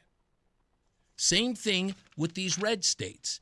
If Donald Trump were to go in there and clean up every one of these red states, if he were to go there and make it livable for those communities where there was no more crime and he cleaned up all of it, every one of these bozos would then be screaming, see, Donald Trump don't care about us. He only cleaning up the white people's states. He ain't cleaning up our states. He can't win. It's never about the thing that they say it's about. Because if I were Donald Trump right now, I'd just leave Chicago alone. Let it burn. Go take care of your red states. Go clean them up. And then let them see what it's like to have a clean and livable and safe city. They'll be begging for him to come. Begging. Because that's how this works. And there you have it. Charlemagne the God. So-called. They don't care. They're just looking for a reason to argue and moan. But that's how it goes. All right, when we come back, we'll get ready to wrap this puppy up. We'll also preview tomorrow's show. If you missed it, we've got an exclusive interview tomorrow, and we'll lay all that stuff out for you as well. If you want to give a call, now's your shot, 860-522-WTIC, 860-522-9842. Let's get another check of your traffic and weather. Mark Christopher's getting you home. He's in the BPS Traffic Center. Hey, Mark. All right, Reese, thank you very much. Well, if you're heading into Hartford right now and you're on the southbound side of I-91, look for delays 33 down to 32 A and B. And then when you get south of downtown, you're slowing again by exit 27. Looks like we could have an issue down by exit 26 Marsh Street in Weathersfield. At least one lane block there. Once you get by 26, you're opened up nicely as you move down in toward the Middletown area. 91 southbound, again, losing a little speed, 19 down to 17 in Meriden. Westbound 84 into Hartford, slowing Bulkley Bridge out to 45 Flatbush, again slowing from 42 in West Hartford out to 39A in Farmington. Delays again from exit 38 down to 36 Slater Road. That dump truck accident still sitting in the left lane, 84 west at 36. If you're traveling 9 northbound, you're going to see some slow traffic between exit 27 and 30 left lane road work there. Stay to the right. Heading into Waterbury, a little tight westbound 84 26 up to exit 25. And southbound Parkway delays 50 into the West Rock Tunnel. Traffic and weather together on the 8th WTIC News Talk 1080. WTIC weather. Cold tonight, but turning clear, and it'll be a low of 32. Then breezy in the morning tomorrow. Otherwise, partly sunny, high 47. A clear to partly cloudy sky tomorrow night, low 29. Then times of clouds and sunshine for Wednesday, and a high of 48. This is meteorologist Scott Homan in the WTIC Weather Center. Making sense of it all and having fun. That's how we would sum up our show, Markley, Van Camp, and Robbins. It's what happens when you take a Gen Xer, a millennial, and a baby boomer and give them a radio show. We go through the news the same way you and your friends would, taking the serious stuff seriously while also laughing at the absurd. Each one of us brings a unique perspective to the news of the day, closing the generation gap in a way no other talk show can. Hear Markley, Van Camp, and Robbins weeknights 6 until 9 on WTIC News Talk 1080. Hey, it's B. Morgan Cunningham with a different kind of news and talk for you. It's my Spotlight Connecticut this Saturday afternoon at 2. I sit down with Connecticut's other newsmakers on WTIC News Talk 1080, WTIC.com, and on the free Odyssey, iHeart, and TuneIn apps. And now, a WTIC news update. 5:30 Hartford, temperature 38 degrees. I'm John Silva, WTIC 1080 News. Well, you can add Aaron Stewart's name to the list of candidates for governor this year. The former New Britain mayor has filed her paperwork with the State Elections Enforcement Commission. The Republican Stewart has been exploring a gubernatorial run for months. This comes on the heels of the formal announcement Friday that Governor Lamont would seek a third term. Man's under arrest after he was charged in the stabbing death of his father on Friday in Farmington. 31-year-old Joshua Papalarchik was in court today. He's from Avon. His father, 62-year-old David Papalarchik, was found with multiple stab wounds in his home Friday. 2 people remain hospitalized following a stabbing Sunday night in Naugatuck. Stanley Santana is charged. Police say the victims sustained serious injuries and are currently in stable condition. Police were called to the area of Margaret Circle. They later picked up Santana, who they say was in possession of a knife. Eversource says it'll cost customers a little more to keep warm this winter. The utility says the winter supply rate is expected to increase by 13% when compared to last year. If Pura signs off on this, the price per kilowatt hour is expected to go up to 12.64 cents as opposed to 11.19 cents last year. Federal judge says the Justice Department engaged in what it calls a disturbing pattern of profound investigative missteps when it came to securing an indictment against former FBI Director James Comey. He's accused of lying to Congress, which he has denied. And the FAA is ending all restrictions on commercial flights imposed due to the strain that was on air traffic controllers during the recently concluded government shutdown.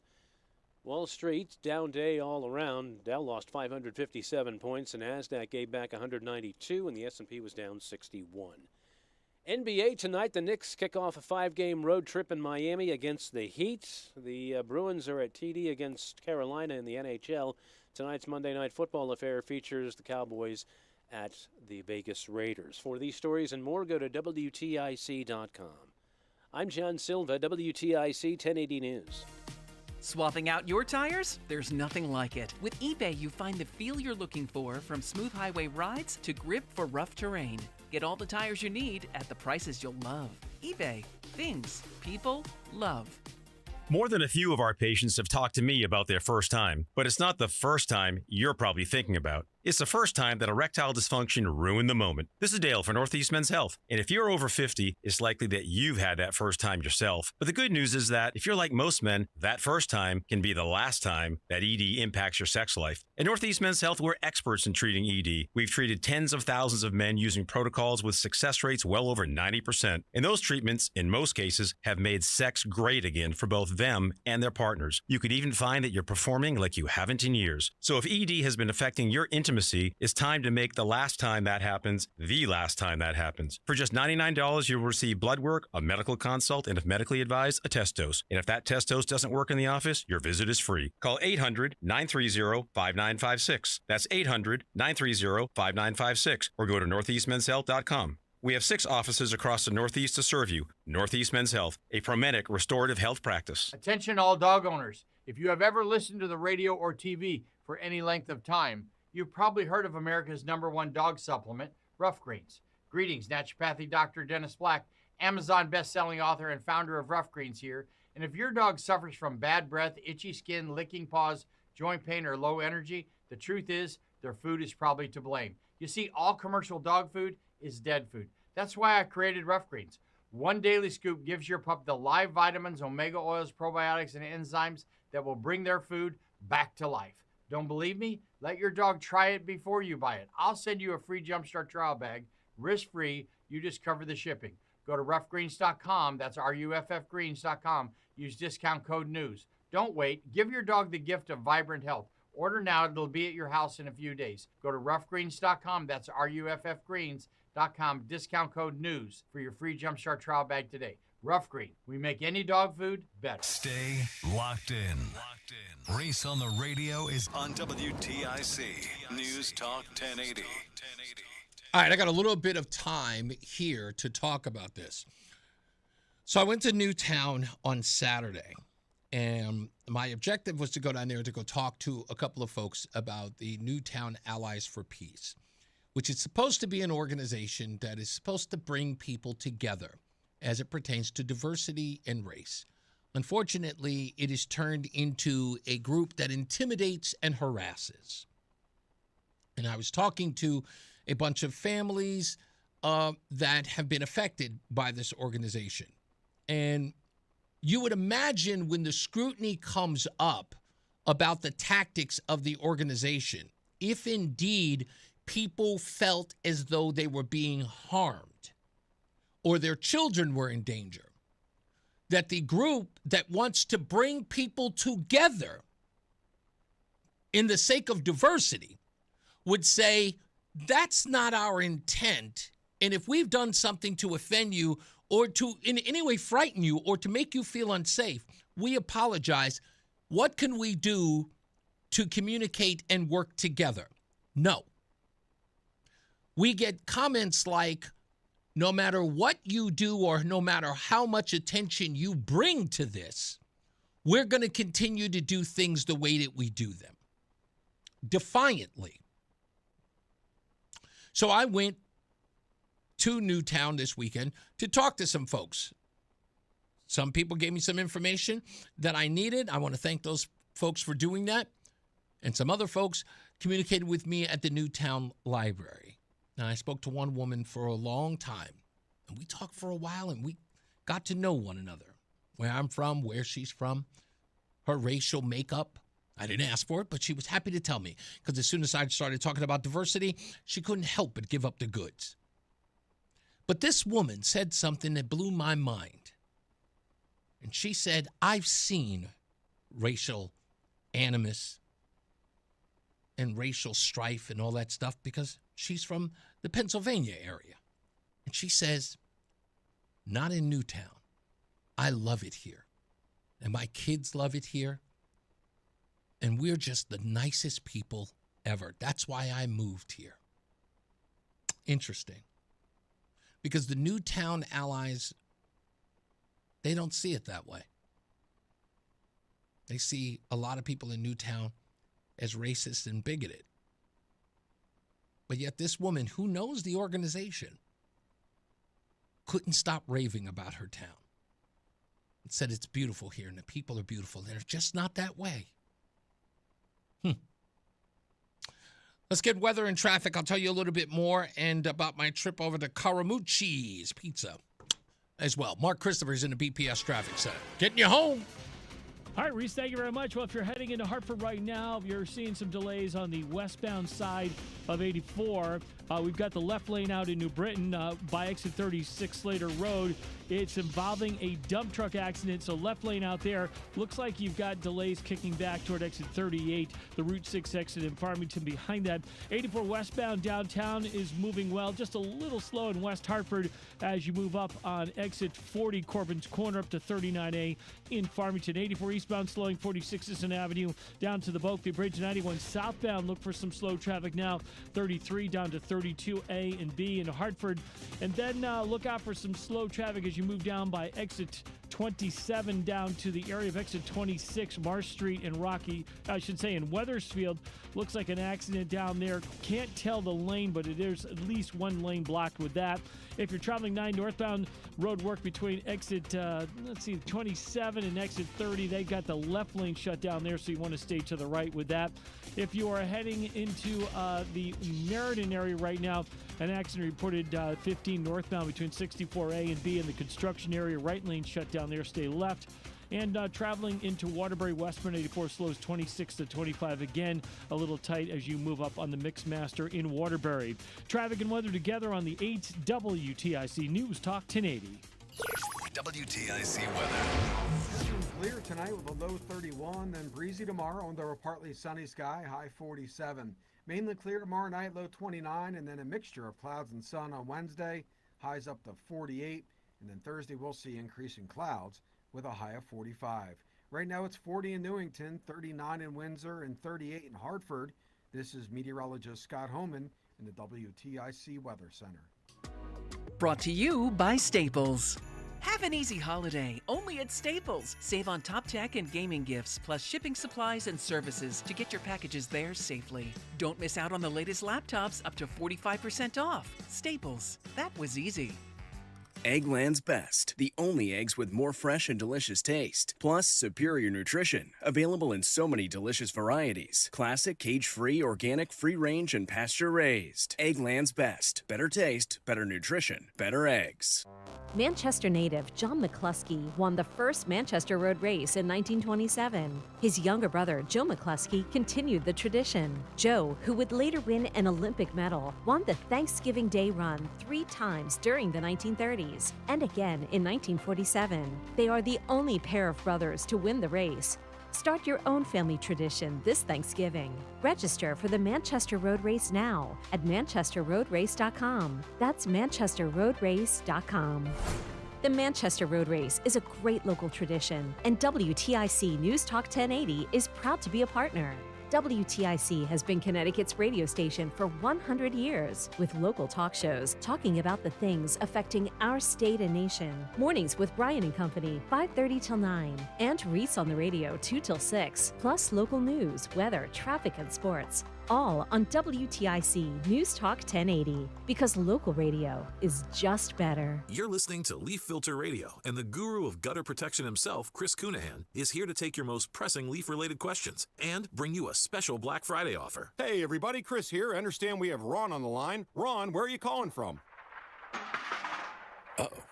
Ron, are you calling from a ladder? Well, I was. I wanted to ask Chris what I need to do to get my gutters ready to have leaf filter installed. Oh, Ron, you don't have to do anything. A Leaf Filter Trusted Pro will come out and clean out your gutters, realign and seal your gutters, and install Leaf Filter, America's #1 gutter protection system. So I didn't need to get on this ladder? Ron, Leaf Filter Trusted Pros are in your neighborhood and ready to help. Just visit leaffilter.com/deal to schedule your free gutter inspection and get up to 30% off. Thank goodness.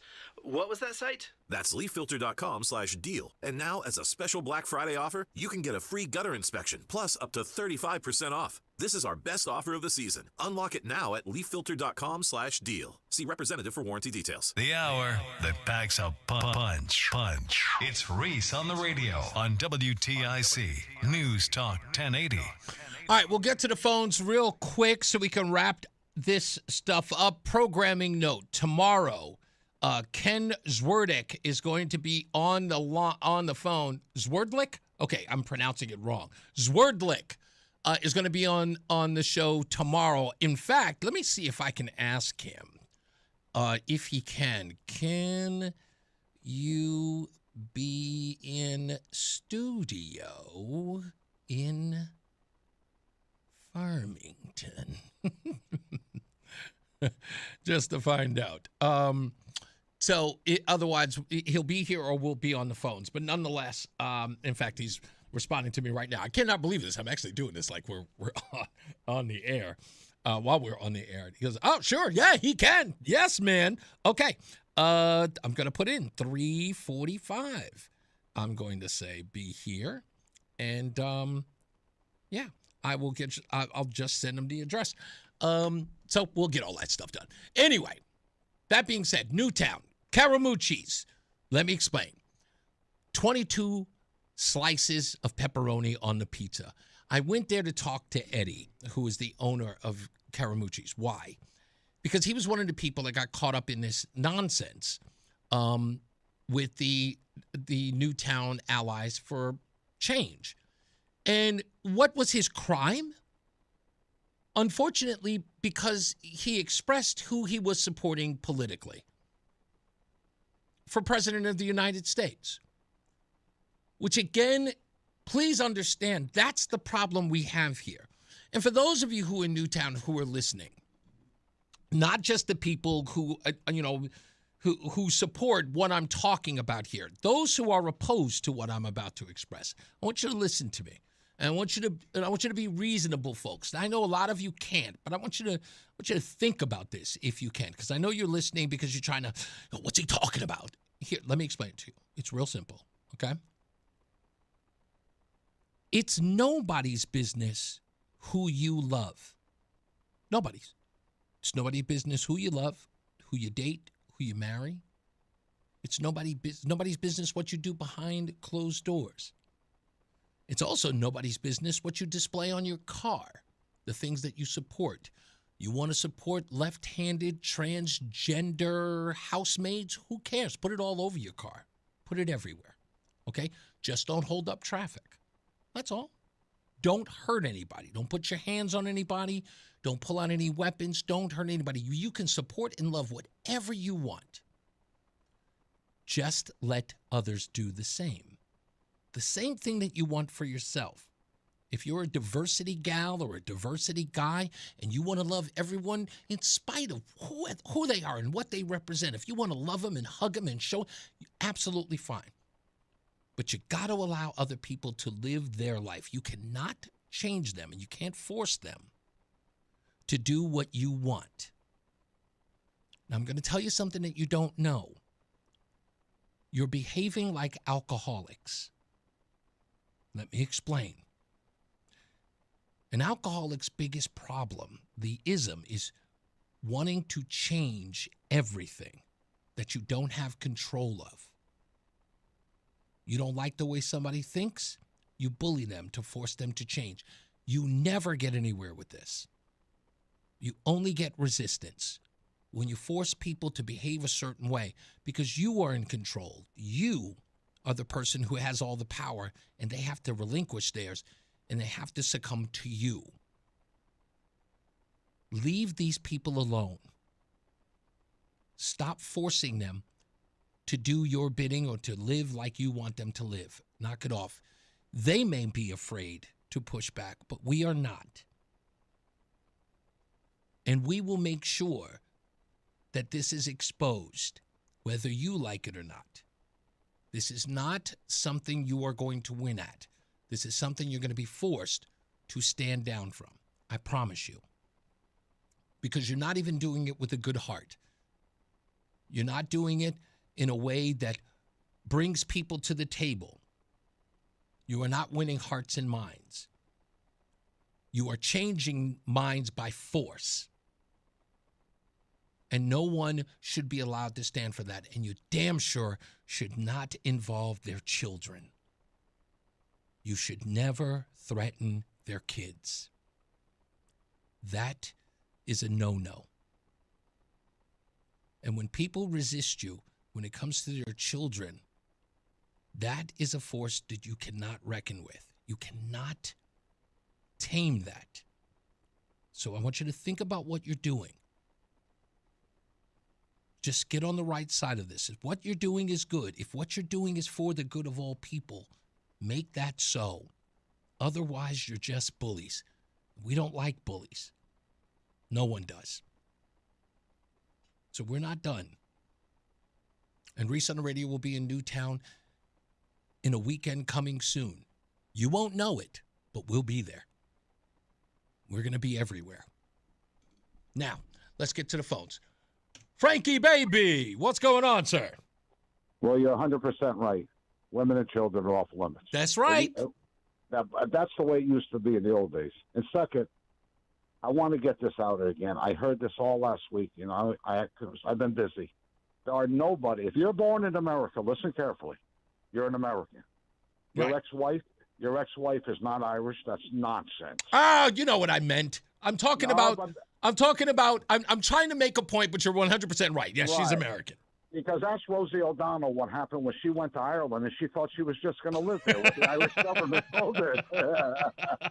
No, Rosie, you got to get out of here in 6 months unless you become a citizen. Yeah, that's right. But I'm Irish. No, you're not, Rosie. Let's look at your birth certificate.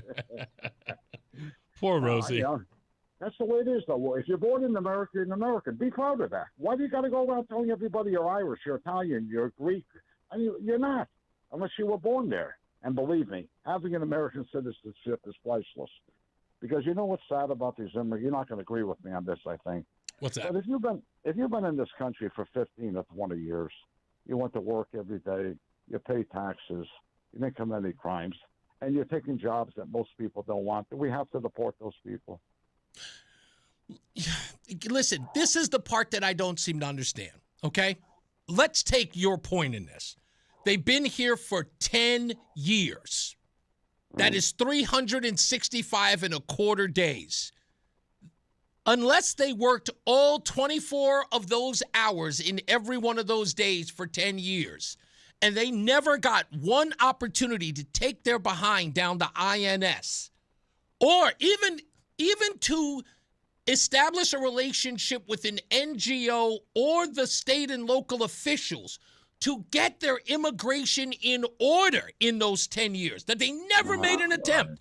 I can't, because again, something in you that just says this, at some point, you got to have skin in the game. I'll put it to this way. You can't come into this country and then bring your third world ideals to it and then say, look, they're guests, man. They're guests until they become citizens. And when they become citizens, they have skin in the game. How do they become citizens? They go through the proper channels. I don't care if they're illegal. I told you, my sister-in-law, Helen, came into this country in the trunk of a car. She's an American citizen, and she works she's in the medical field. She became a citizen, even though she came into the country illegally. My brother didn't even want to introduce her to me because he thought I would report her.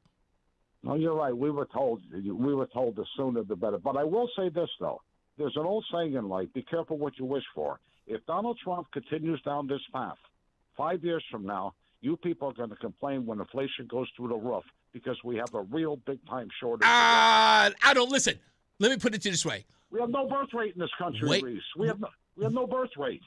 We have no birth rate in this country, but what did that do for Germany? Angela Merkel had the same idea. She said, we don't have a birth rate, so let's just bring in the third world. What happened to Germany?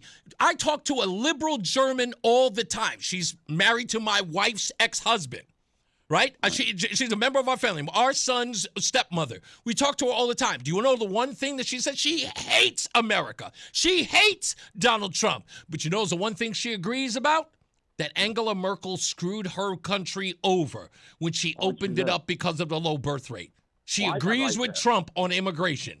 I got an idea. Any woman in this country, white, black, Hispanic, whatever, gets married and has children, the government gives you $20,000. Let's give them an incentive to get married and have children, like Sweden did. Well, you know what? How about this one? Maybe, you know what? If you want people to come into the country and you want to give them incentives, you can't do it through the welfare system, right? No, I'm talking about American women. getting married and having children. You wouldn't give them $20,000 to have kids? Reese, if we don't have any kids in this country, we're going to be like Japan. Yeah, why? And why is that? Because we told everybody they were going to have free and fair abortions. That's right. That's why. Thank you, boss. Let me get out of here. I got to take 2 more. Thank you, man. Tom in Thomaston. What's up, sir?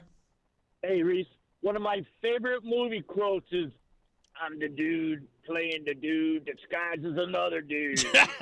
Tropic Thunder, baby. I keep trying to explain to people, how do you not see that movie just for Robert Downey Jr. and Tom Cruise? Yeah, and the great part is he plays an Australian actor who is playing an African American in the movie. Yes, hilarious. Which is fantastic. Do you know who he's supposed to be channeling in all of this? Not really. No. Russell Crowe. I can see that.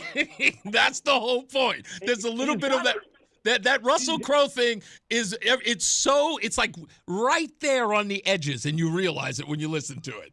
Yeah, it's a funny movie. It is absolutely classic. Reese, do you think Trump said to Laura, I forget her last name, in the interview last week about we need bringing more people in, from India and China and stuff. You think he said that because that's part of his deal with those countries on the tariffs and stuff? Because on its face value, it makes no sense. I got to be honest with you, and I talked about this when White Mike brought it up last week.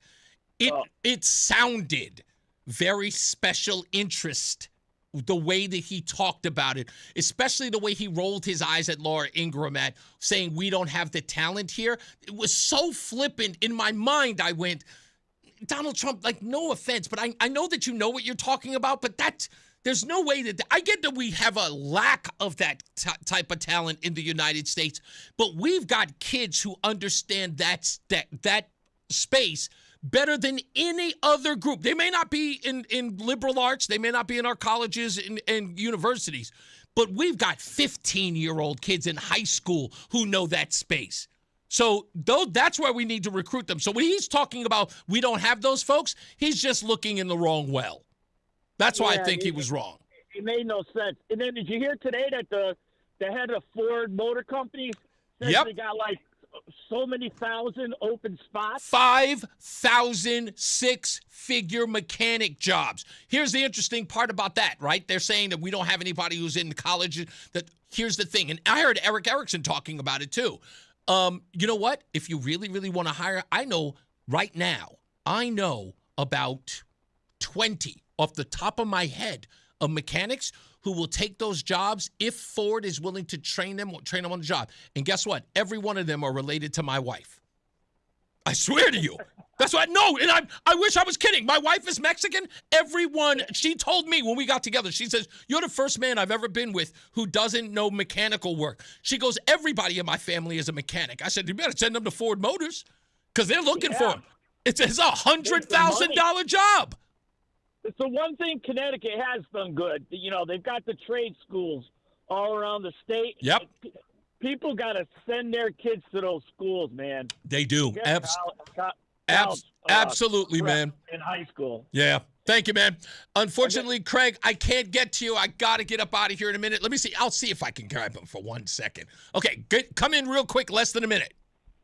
Send me all your mechanic leads. I'll take them all. Every one of them. I know. That's right. You're in the business. You'll take any one of them. Do they have to have a high school diploma? Nope. See? Just have to pass a drug test. Okay, I can't send them. No, I'm kidding. Hey, you know what? We should start doing a job fair. We should start doing that. You know what? You just gave me a great idea. I'm going to give you a holler later on. Okay, they can't all be named Hopkins. No, I promise there won't be. Oh, man, that's another story in and of itself. God bless you, bro. I'll talk to you later. Ciao. You got it. All right, folks, that's our show for today. As I always say, radio is free, so we thank you for paying attention. Remember to keep JC in your hearts and in your mind. Sean Patrick, we love you and we miss you. Remember that panic is not planning, so plan your work and work your plan. Make sure you join the show tomorrow. We have got Ken Zwerdlik, who is going to be on the program today. He is going to be responding to the interview from the owner of Place to Be and the Dennis House interview. I'll be playing at tomorrow at 3:30. He'll be in the studio at 4. We'll talk to him about that. You guys have a good night and a pleasant tomorrow. Tell your friends. By the way, I got your message inside the chat room that you wanted me to post that video. I will do that tonight so that you can share it. Stand by for that as well. The stuff I said about election. Mark Christopher is getting you home. He is in the BPS Traffic Center. Good night, sir. Have a good night, Reese. We'll see you tomorrow. And this traffic report being brought to you by Columbia Implant Center in Manchester 91 southbound. Some slow traffic from 27 down to exit 26. Just prior to 26, looks like an accident in the right lane there. If you are traveling eastbound